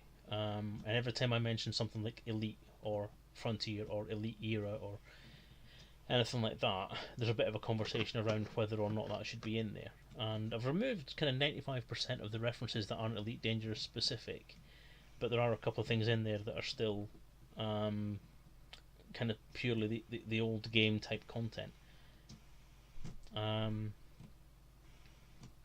Even to the point where some of the short fiction that was submitted, which was approved by them back when it was originally submitted, I've been asked to modify to take out any references to Frontier First Encounter ships, which I find weird. And it's going to be a bit of a problem come to the point where I have to include a custom miniature or a custom counter for the game, which is based on Osprey, which one chap has asked for in his pledges. So that may not be possible.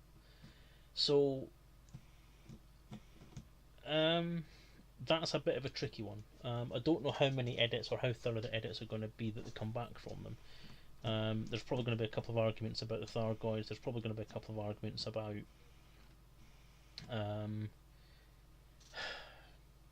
older tech, some of the events of the older times, and maybe the eras where the original game and the sequels were set. And some issues with lore, because there have been a few updates to the lore through the actual computer game as compared to what's in the Elite Dangerous Writer's Guides that we all put together. So there could be a few edits come that as well. So I'm hoping there shouldn't be swathes of changes to do. I'm hoping that essentially if I have to take something out, I can replace it with something different and have that approved. I'm hoping that there's not going to be too much in the way of layout changes, because I really don't want to have to change the layout. So, for example, if I have to change something on page 1, that means all of the graphics have to be realigned. And that's it. Better worded question would have been... What you're basically asking me is how long is it going to take me to get it out on the street? After it's okay to Collins Publish and take, well, no time whatsoever. It shouldn't be that much of an issue to get an ISBN number sorted out for it. Apparently you can do that in a day. It's just a matter of... I'm in the middle of designing the cover right now. In fact, the cover itself, the front cover is designed. The spine is designed. I just need to get the back cover sorted out. Some of the layout stuff on that I'm not entirely happy with. So I need to do a new back cover. I've not released any images of the actual cover for the book as of yet, but those people who are lucky enough to have proofread the book have seen the cover and think it's quite good. So we're looking quite good at this point. Once it's been approved, as I say, get the ISBN number. I think that'll be it. And then from that point, I think I should be able to release the book through my website and have it downloadable and purchasable from there. So not long. I'm only hoping it should be a few days. But then you know what I'm like with estimates and being a bit naive. So I'm not entirely sure how long, but at the moment I will say that a week would be about realistic, I think. I don't know what other things I have to sort out with it. As far as publishing is concerned, I will have a word with some of my erstwhile colleagues in that department and just see if they've got any hints and tips and things that I should make sure I know about.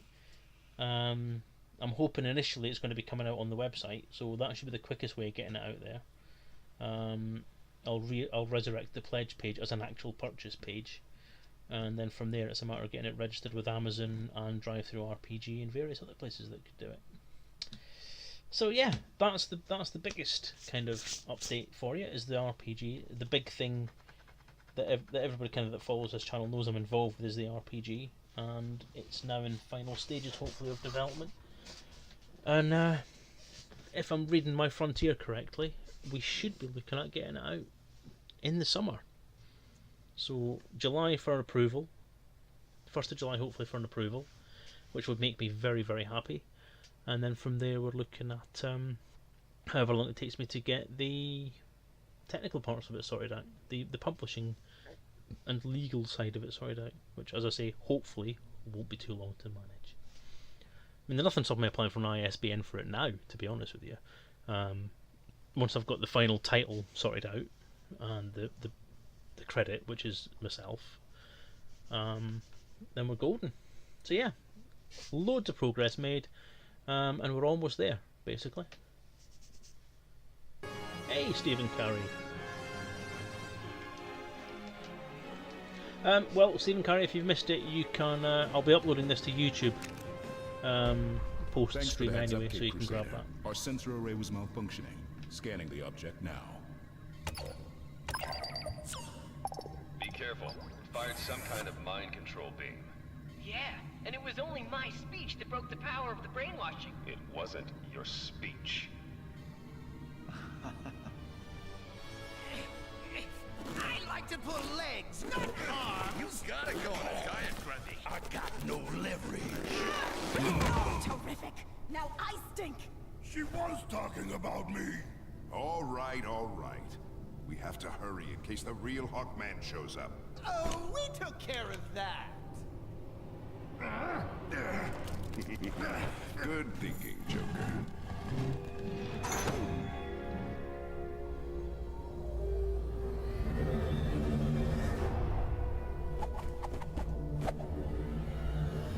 You ever been to outer space, Grundy? Of course. What's outer space?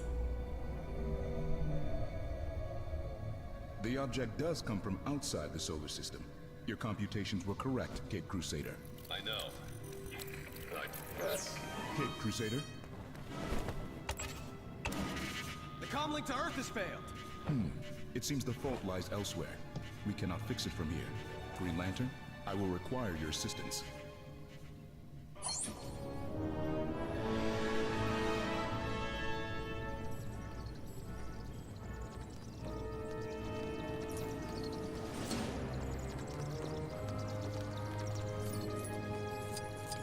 This is a base again, isn't it?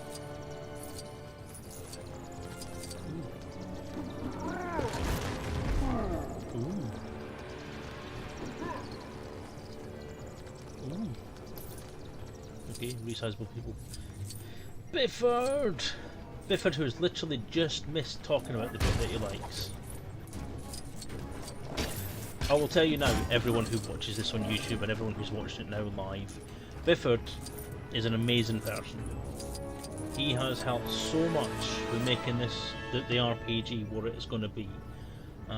He has gone through with a fine-tooth comb, he has proofread, he's edited, he's offered assistance, he's offered advice, he's offered so much help with getting this book sorted. And out of all the proofreaders, I have to say his read-through has been the most thorough and has picked up the most issues with the book out of anyone else. And the amount of time he's spent on it is astounding.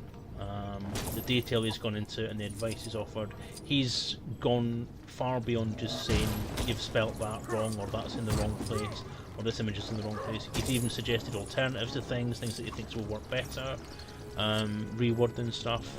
And although as an author you tend to kind of think of someone who does that as being a bit kind of, hey, that's a bit pretentious, you telling me how to write, you bugger face, you. I don't mind, because I need that kind of help. Like I say, I'm an amateur author, I've not done this kind of thing before. It's nice to know that he has the confidence and the honesty to say, that sounds like shit, get it sorted. And that's what needs to be done.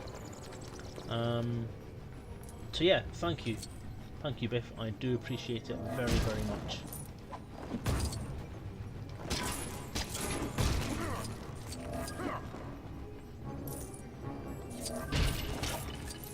I mean, each of the people that's proofread the book have done a really good job in their own way. Everyone's got their strength and everyone has their way of putting things and the things that they're looking for or that would kind of spring up to them. John Hoggard, one of the more sort of prolific writers in the proofreading game, has been valuable as well, because he's looked at different ways of structuring things and where things should be, and obviously gone through with the grammar Nazi type of head. Not see what happened to my home planet happened to Earth. So yeah, it's been good. It's just a shame, really, that in the Kickstarter there was a pledge level for proofreading, where people would have the option to get an early copy of the book, an early copy of the drafts, and be able to actually proofread it for themselves. So not only are they helping me to proofread the book and point out any mistakes, and get a special credit as a proofreader, and they'd get a chance to get an early copy of the book and have a sneak preview for themselves. But none of them actually got back to me with anything. Not one of them. So anytime I sent out an early copy, I never got anything back at all. And I did say at one point that if no one would engage with me and try and help me sort this stuff out, I wouldn't be forwarding any further information. And I never heard anything back from that threat either. So basically, no. So they were all gone. So now what?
I think in the sample scenario 1 is what Biffers just said he's going to take a look at next.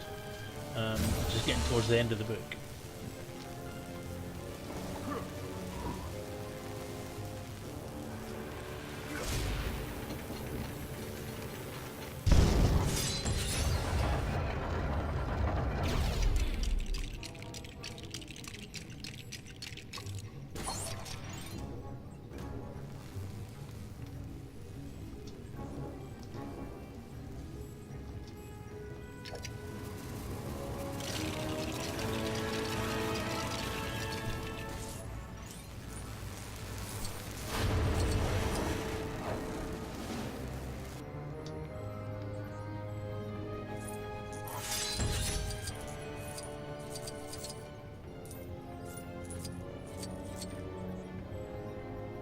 I've got a TeamSpeak open. No, I do not. I do not have a TeamSpeak account.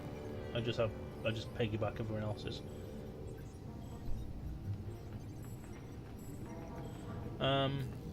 Yeah, but there were two elements of the book that had to be cut, which I'm kind of really regretting losing.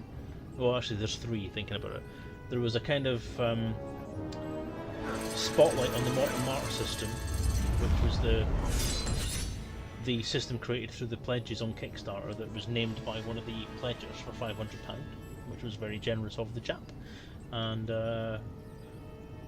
obviously it's the home of the RPG, so that's where the campaigns were originally going to be based. At the moment they can't be, because I don't have a particularly detailed section for outlining what happens there. I had the station design, I had the station layout, I had the planet's nations, there's a multi-government system, and all that kind of stuff. Justice League members. Calling all Justice League members. Mayday. We have a code red security breach on the watchtower. Looking good. Justice League members. Calling all Justice League members. Mayday.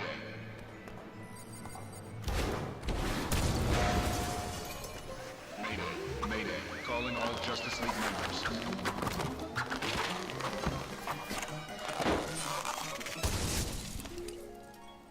This helped. Mayday. Huh? Mayday. Calling all Justice League members. No? We'll take the check, please. We never get a break. Calling all Justice League members.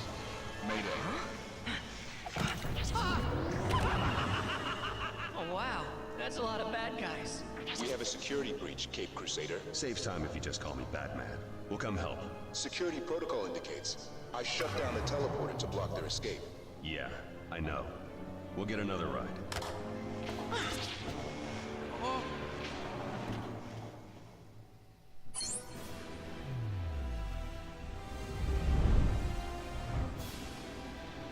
Why do you want a vocal channel, Biff? I'm playing a game that has speech in it, so I'm not overly keen on having a voice thing open at the moment. If I'd been playing Elite Dangerous, I was quite happy to, but since I changed to a Lego game that has dialogue in it, it would be just too confusing to manage.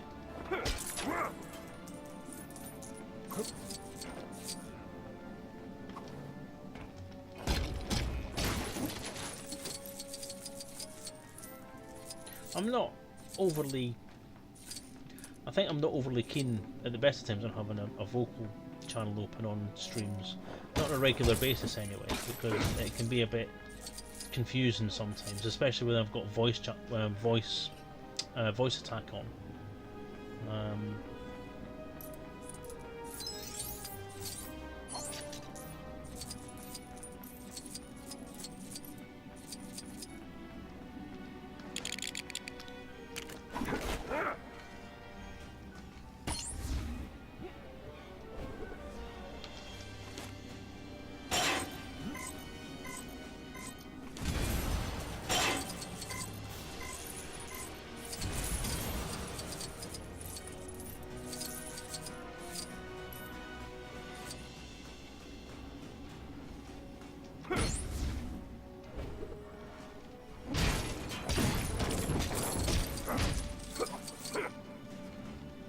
Is there something you want to talk about, Biff?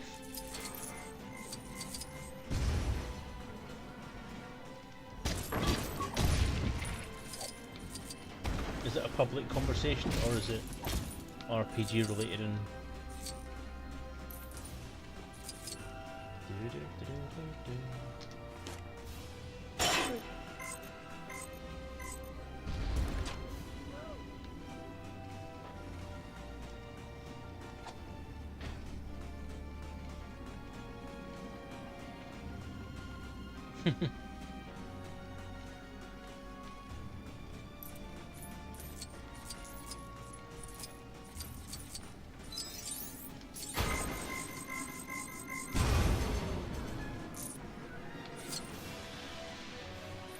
There must be a way to get rid of that glass safely. Breaking glass?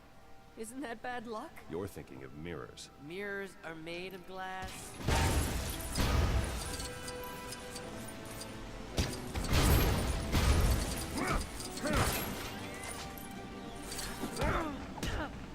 Yep, anger issues.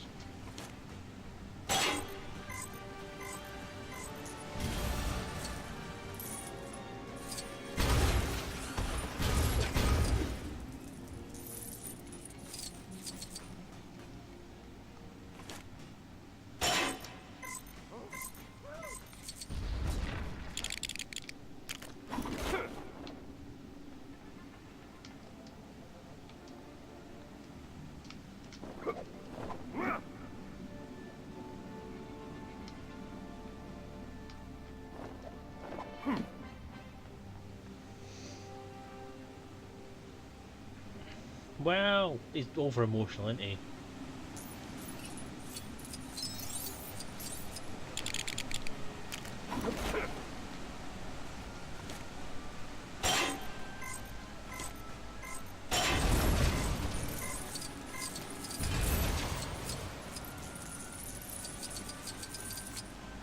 Yeah, I know that.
Shuffled off the back cave in the ground. Yeah. Well, that's why I'm playing this. If you kind of look at the title of the stream, it kind of gives away why I'm playing this.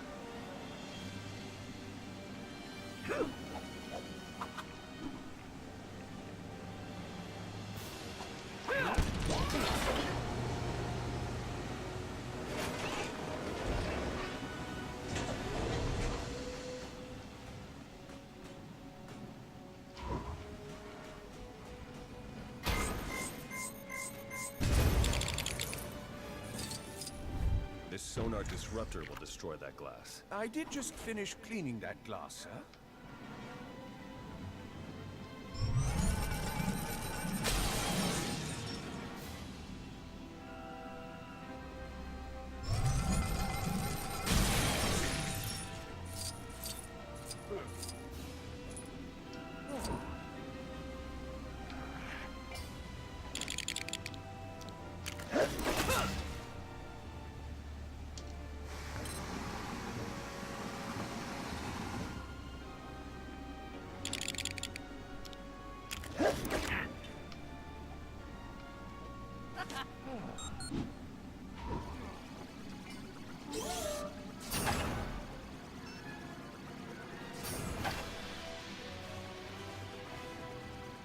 You don't bother looking at what I read.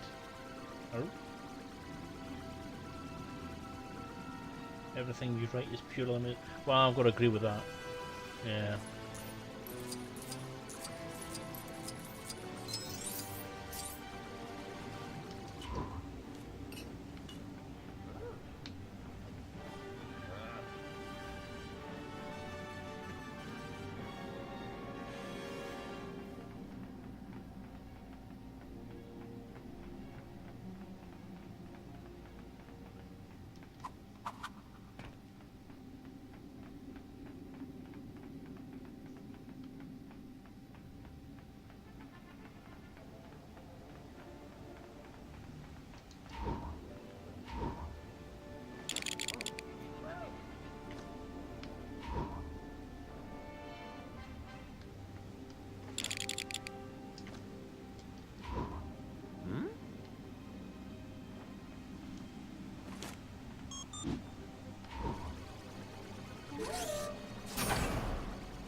Bad news. The rocket's out of fuel. What?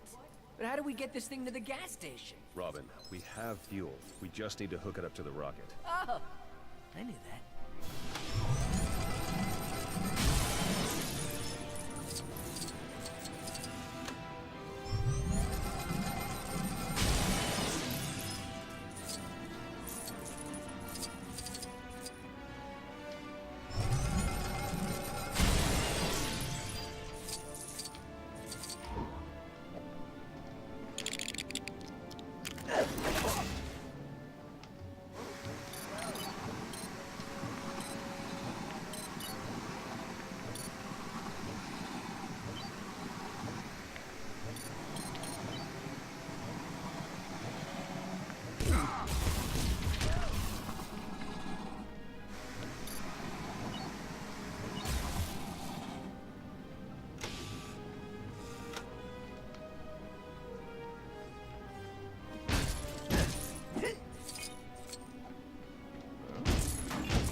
Really? That was harsh.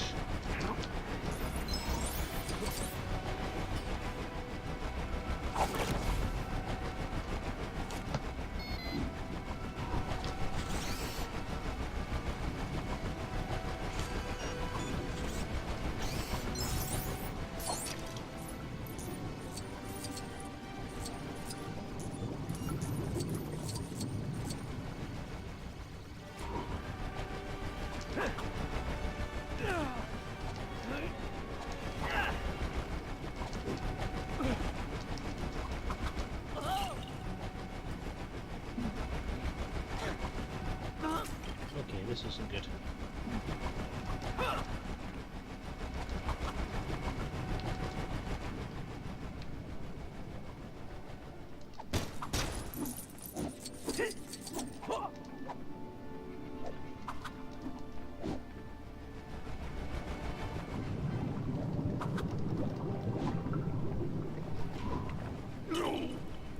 Really?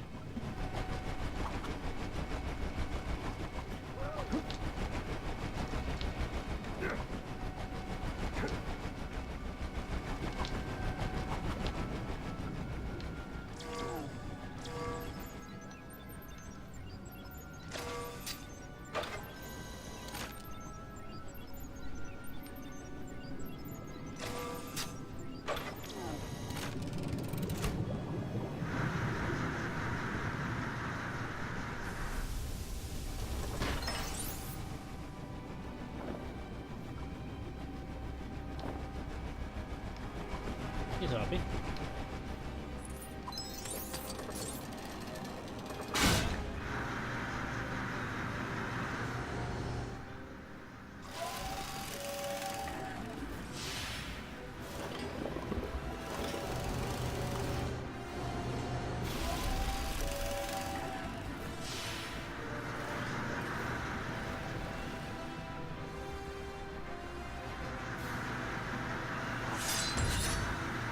Almost done.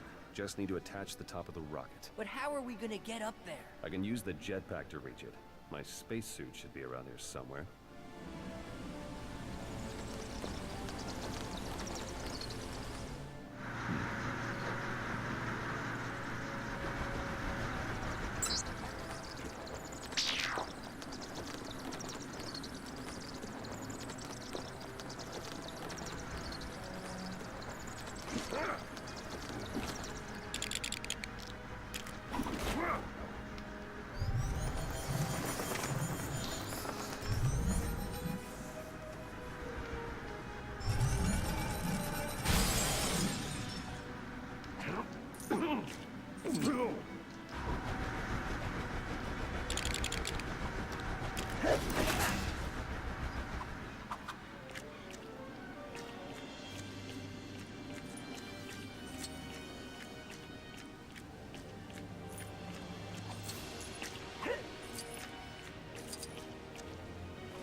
Yeah, so as I was saying, sorry, I get distracted by actually playing the game. I'm actually really quite enjoying playing this.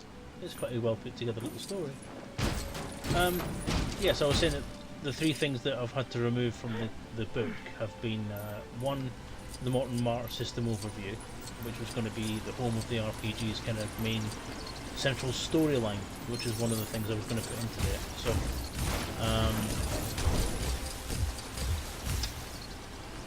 there was going to be like an ongoing, not an ongoing as such, but a thematically linked set of sample adventures that we're going to go through the game, through the book. It will be set in Morton Marshall, however. Still don't know how it's pronounced. I really need to ask trolls about this. So that was part one. Part two, kind of linked to that, was one of the sample adventures that was in the first draft. Had to go. It was a bit of a kind of alien artifacts related adventure, which did take place in and around the Morton Martyr system and the planet of Cullen. So that had to go for the word count.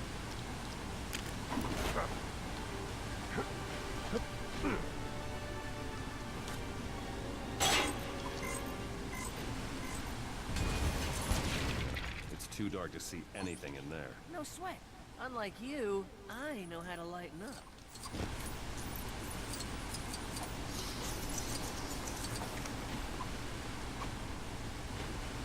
And the third thing is another sample adventure, but this time one that was...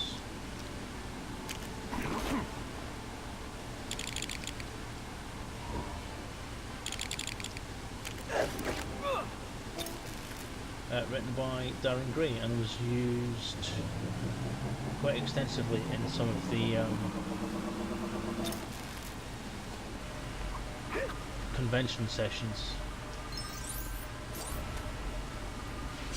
Hey, this thing is pretty cool.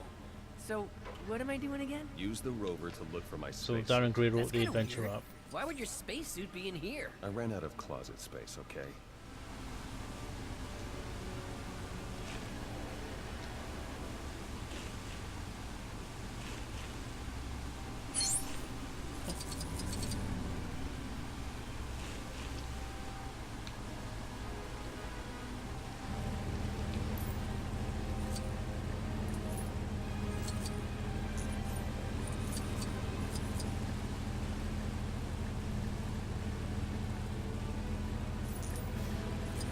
There's a combination of the actual rewrite for each of those adventures to fit in with some of the rules changes and fitting it in amongst the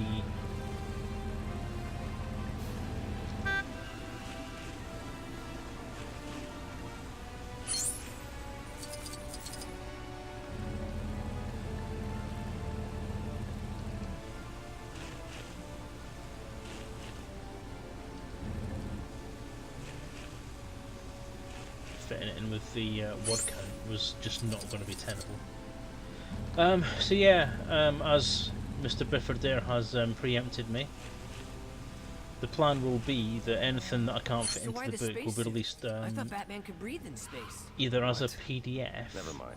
I can use or the actually just jetpack on the now. website as a set of web pages and a sort of interactive book. I might put like I have got a support site for the RPG put together. The question that I'm having to deal with at the moment, as far as Frontier's concerned, is there's a bit of an issue with canon. So what is canon, what isn't canon, as far as an RPG is concerned? It's a bit of a grey area in an RPG sometimes, because the theory is that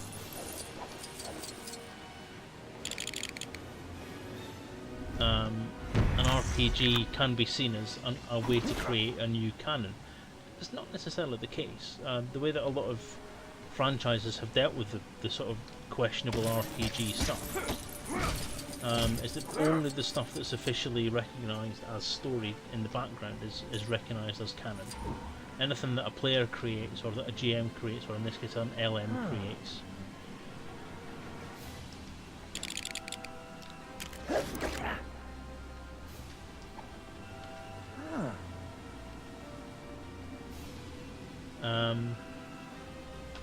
is a separate thing. It's not canon, it's something that can be created as part of the framework. So what Elite Encounters gives you as an RPG is a framework to create stories with. Which is fair enough. Now, where am I going? I was too busy talking to pay attention to the stuff that was actually being said earlier on.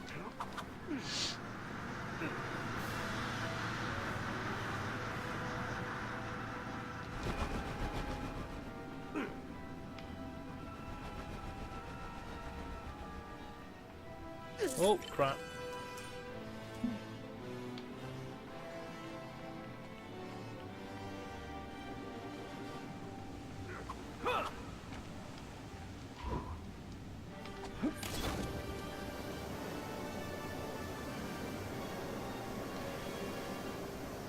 That was it. Good thing my of laser can cut a jetpack shape out of Gotta that gold refuel it panel. before I can fly again.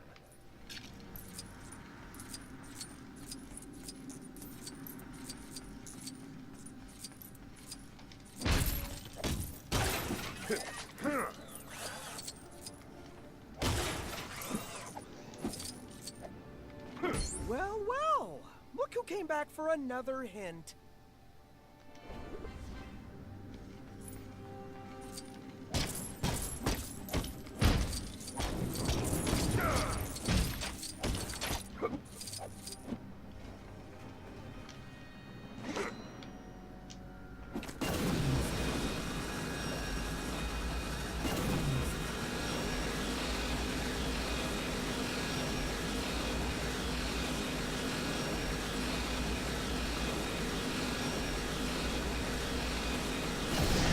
symbol.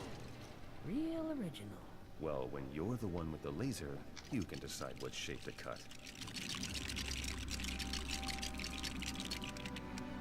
We need the security access code. We'll have to override the Bat computer.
So where the hell do I go now then?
I have friends.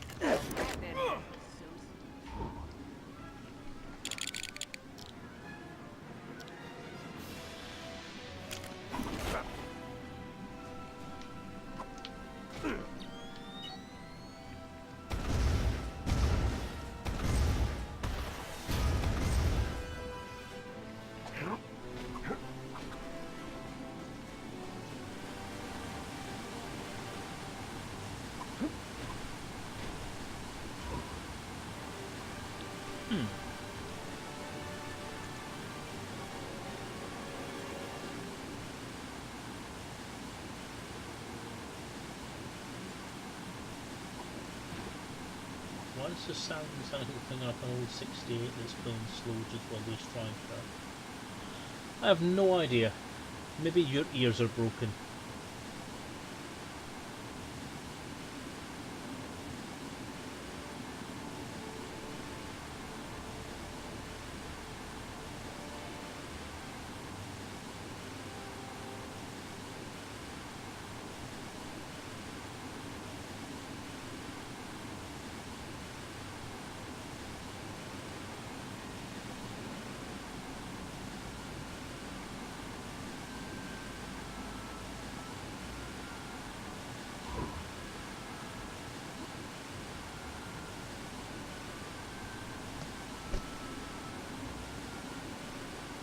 I'm stuck.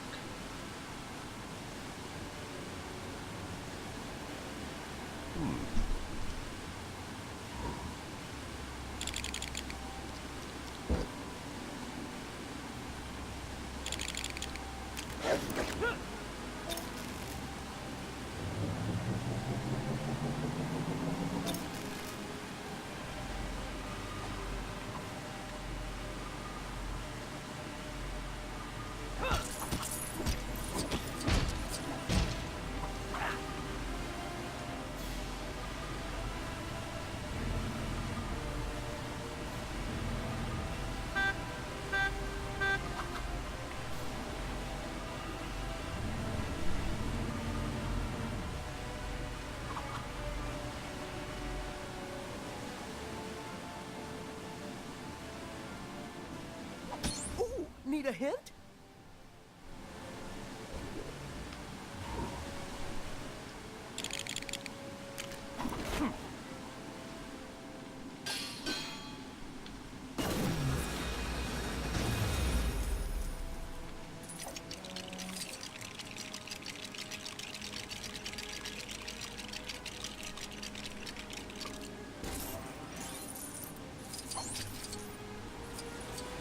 That's refuel for his suit.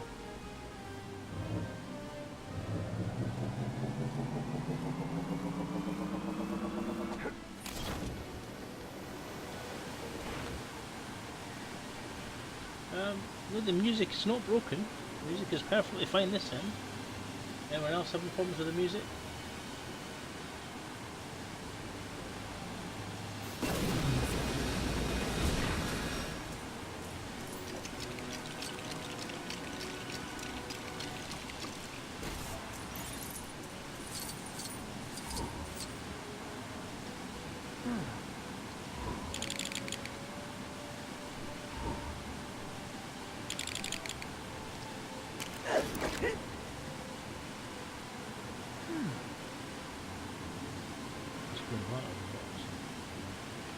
I don't have a Green Lantern, no I don't.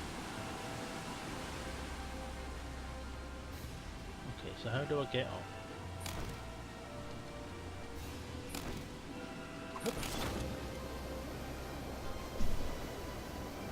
That's very intimidating.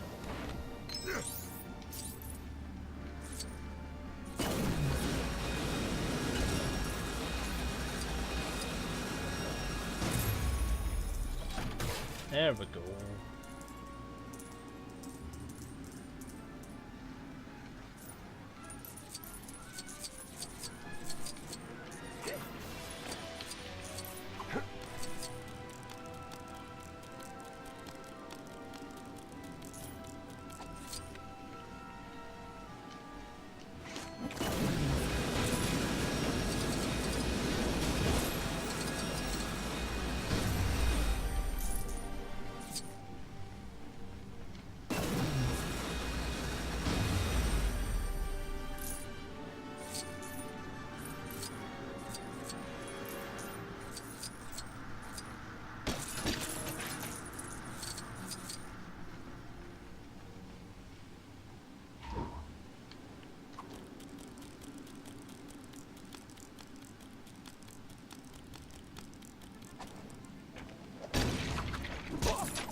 Something, Batman!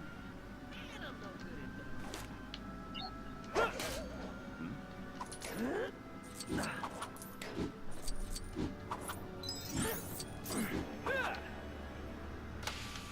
I'd rather not.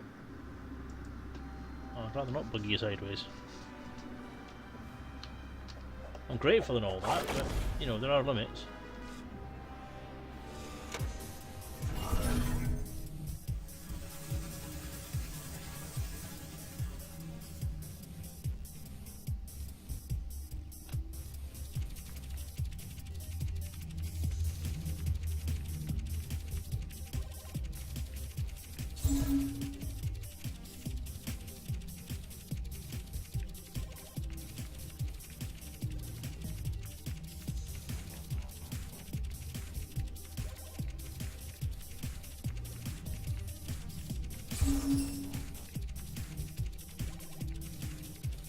Ooh, nice.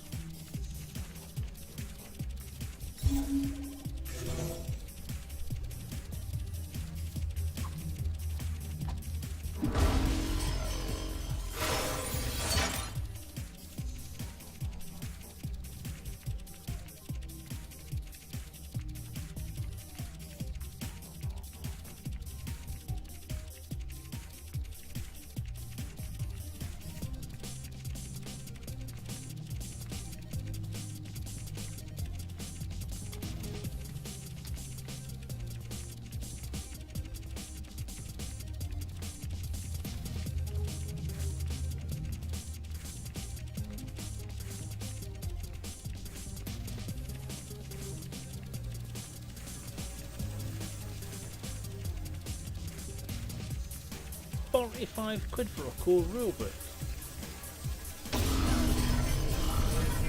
Wow.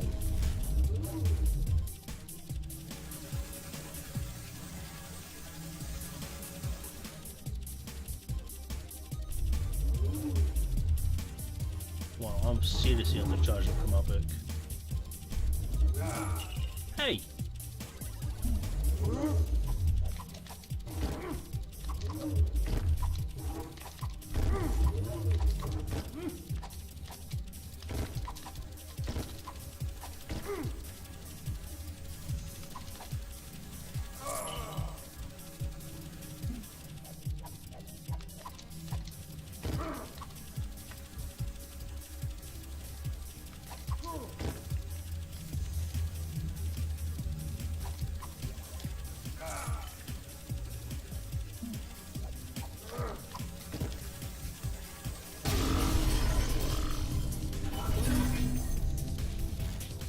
That's way expensive, Jesus.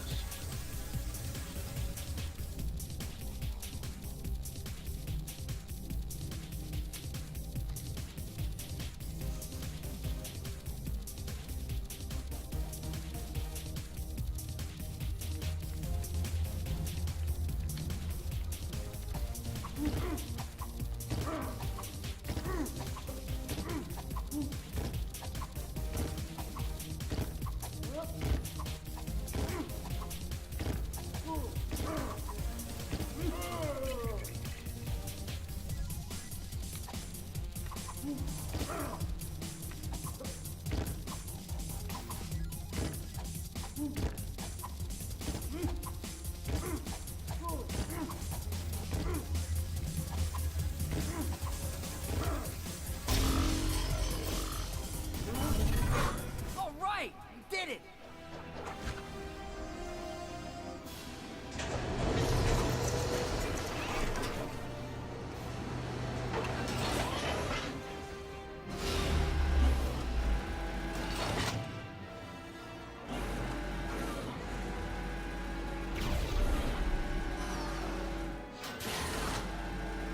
Let's get moving. Do be careful, sirs. Don't worry, Alfred. We will be. And we'll bring you back some nice space rocks to polish. Whoopee.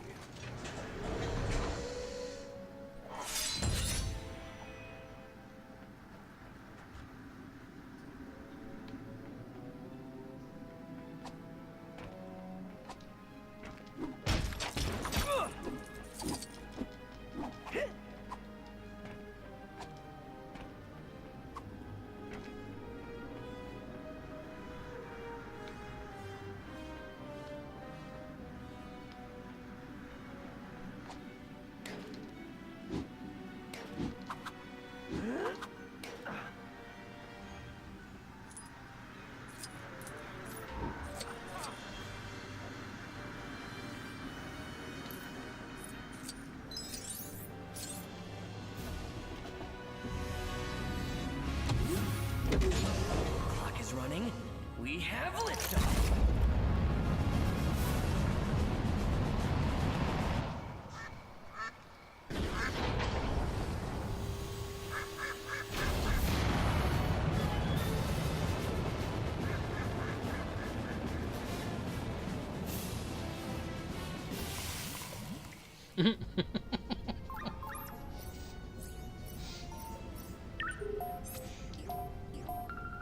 Green Lantern of Sector 2814.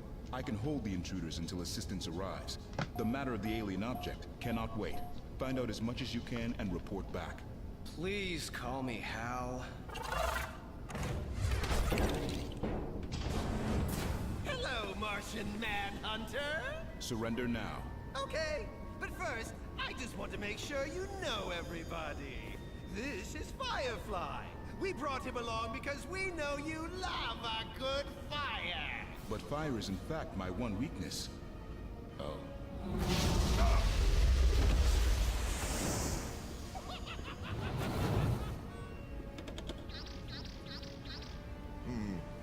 It might help if you stop playing games and help me get control of the main computer. But I like games. Here. Access standing on end. Which I guess is just your eyebrow. Perimeter alert. Vehicle approaching. Lower stage jettisoned. Deploy solar panel arrays.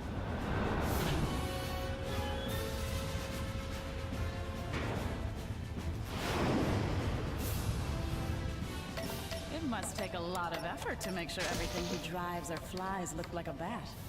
Joker, stop him before he gets here. I'm going to take him down old school.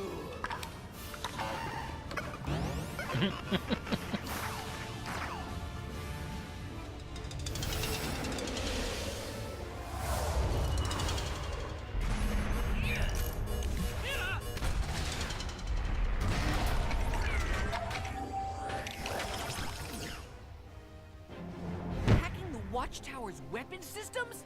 Now that is just so rude. Careful, Robin. Take evasive action. Testing, testing. 1, 2, 1, 2. Can you hear me, Betsy? Oh, great. In-flight entertainment. Ooh, I do like your little spaceship. Let's have some fun.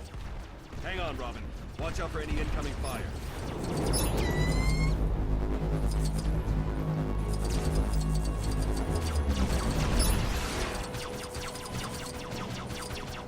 Wow, get a bit old. Looks like half time.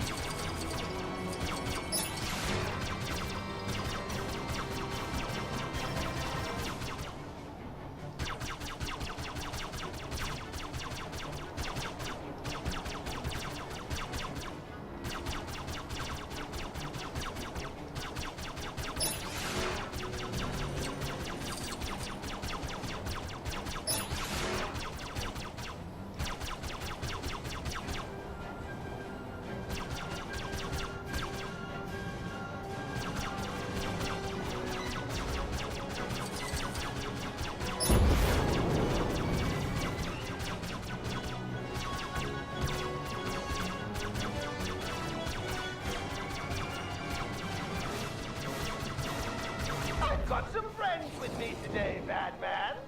Say hello, Grundy. Hello, Grundy. Ah, the old ones are the best. I don't know what's worse. These things attacking us or Joker's annoying voice.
You're doing well. A little too well. Let's make this more interesting. Cape Crusader, you must retreat. The Joker is... Oh, I'm sorry. We're not taking any more callers on Joker Radio today. Do try again tomorrow.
be a Jack in the Box. Yes, Bitford, I do know that. I'm just having fun. That thing? Where does he get these giant, space toys? Robin, we need to look for a weak spot.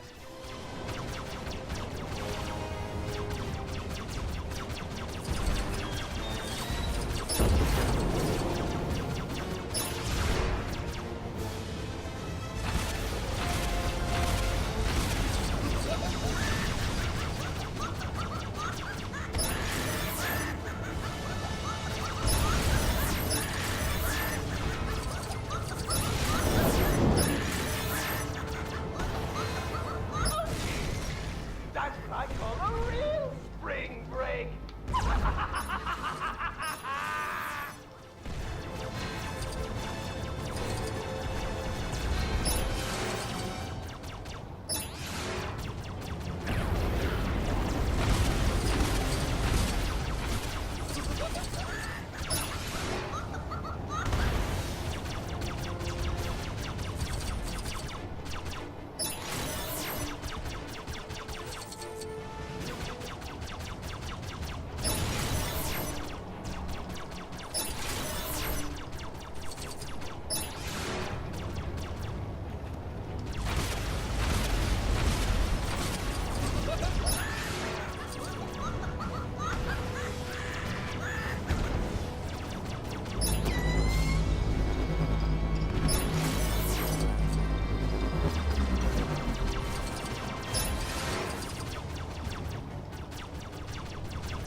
I guess I need to use one of my bonus super bombs.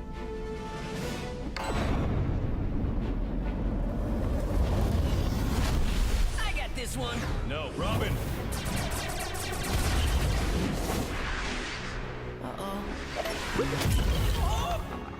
I'm really tired of getting shot at. Bye-bye, boy blunder.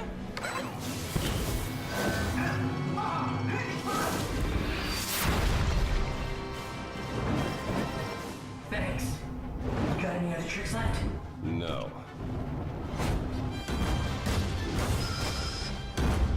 You sure took your time. Sorry, the waiter took a while to bring the check. I'll get Robin onto the jet. See if you can find a way in. We're gonna need a bigger jet. Huh?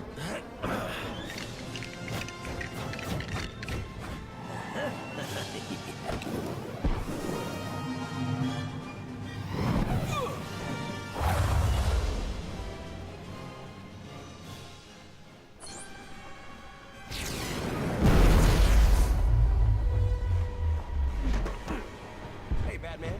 So what's the deal with Joker and his goon platoon? Not sure yet, Cyborg. We need to get down there quick. It's raining missiles out here. No sweat, guys. I know a shortcut. We've got to get past. Anyone bring a magnet? I might be able to upgrade my suit if we have a look around.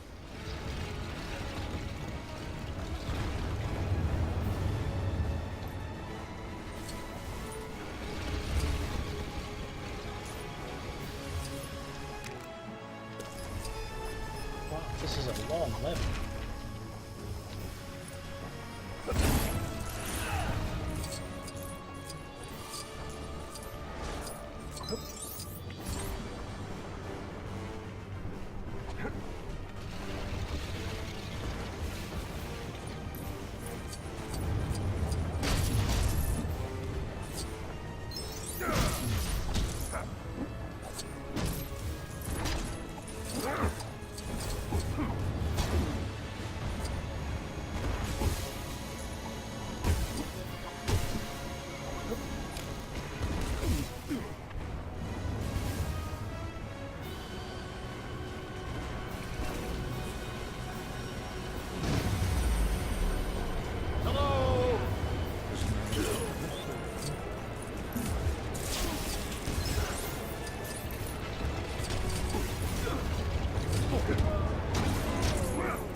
Booyah!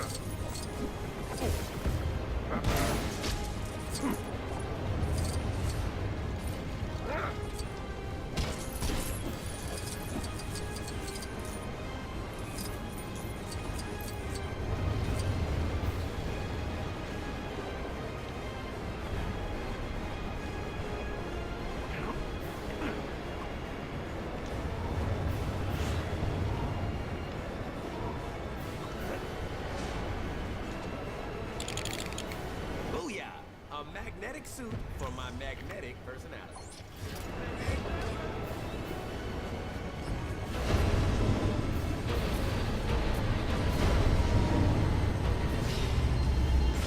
Place any bombs while I'm stuck in this suit. Don't worry, bad buddy.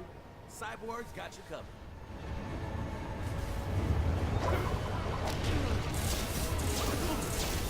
Is what you're doing really that much more important than rescuing me?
Stand back. I'll have this thing built now.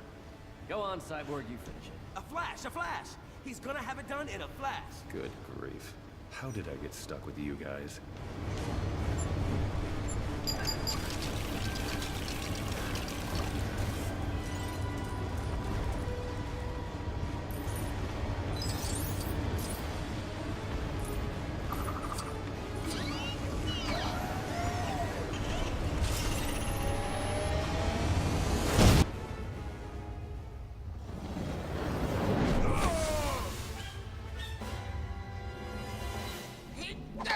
Out of missiles?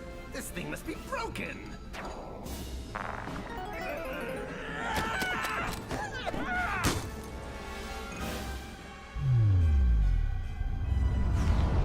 Love those little slow motion bits. They're good too. Phew! We made it. I wasn't worried. Not even a little bit. Told you it'd work. All right, we're not done yet. Let's open this hangar door. Yeah!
We got fuel, and that's what's cool. We got fuel. Oh, yeah!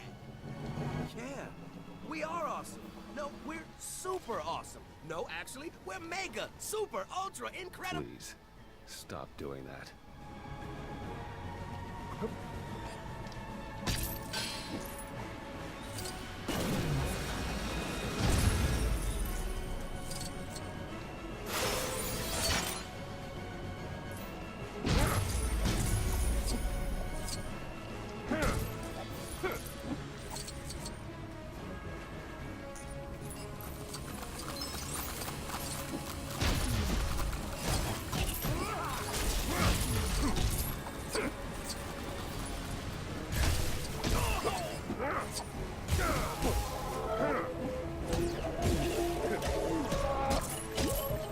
Needing some help from the world's funnest?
I'm very quiet in chat. Is everyone still around?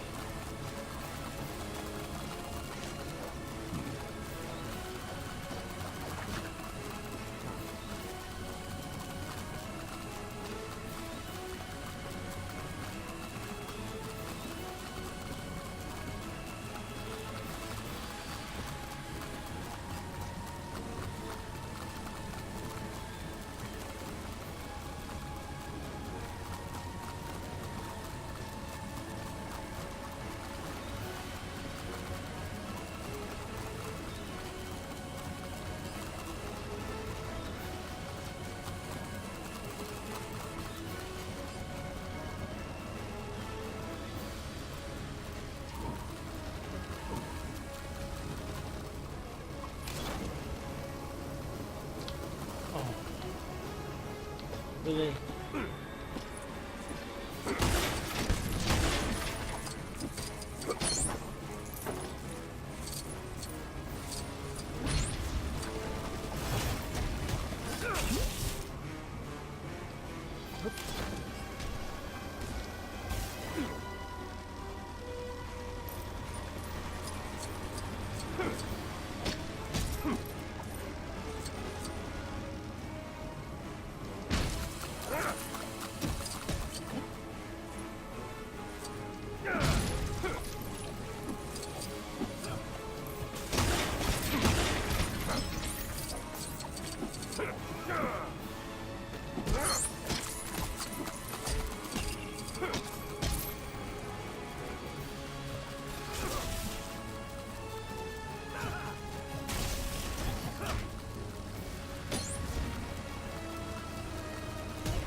Popping in.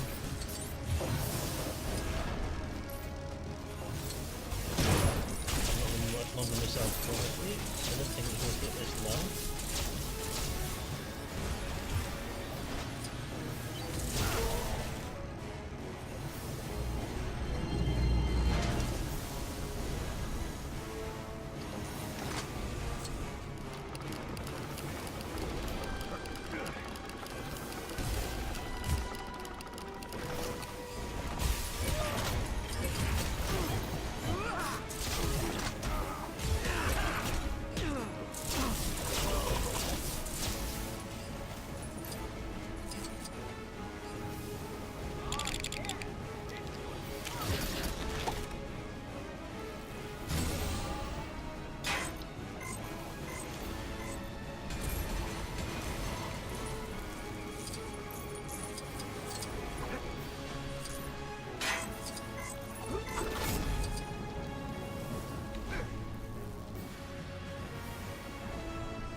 That's more like it. Time for a little light cardio. Good work, Flash.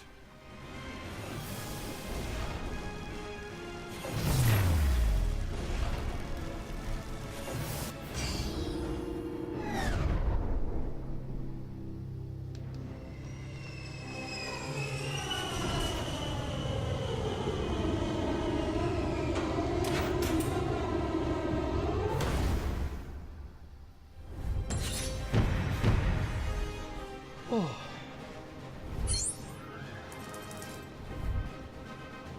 Oh, so close.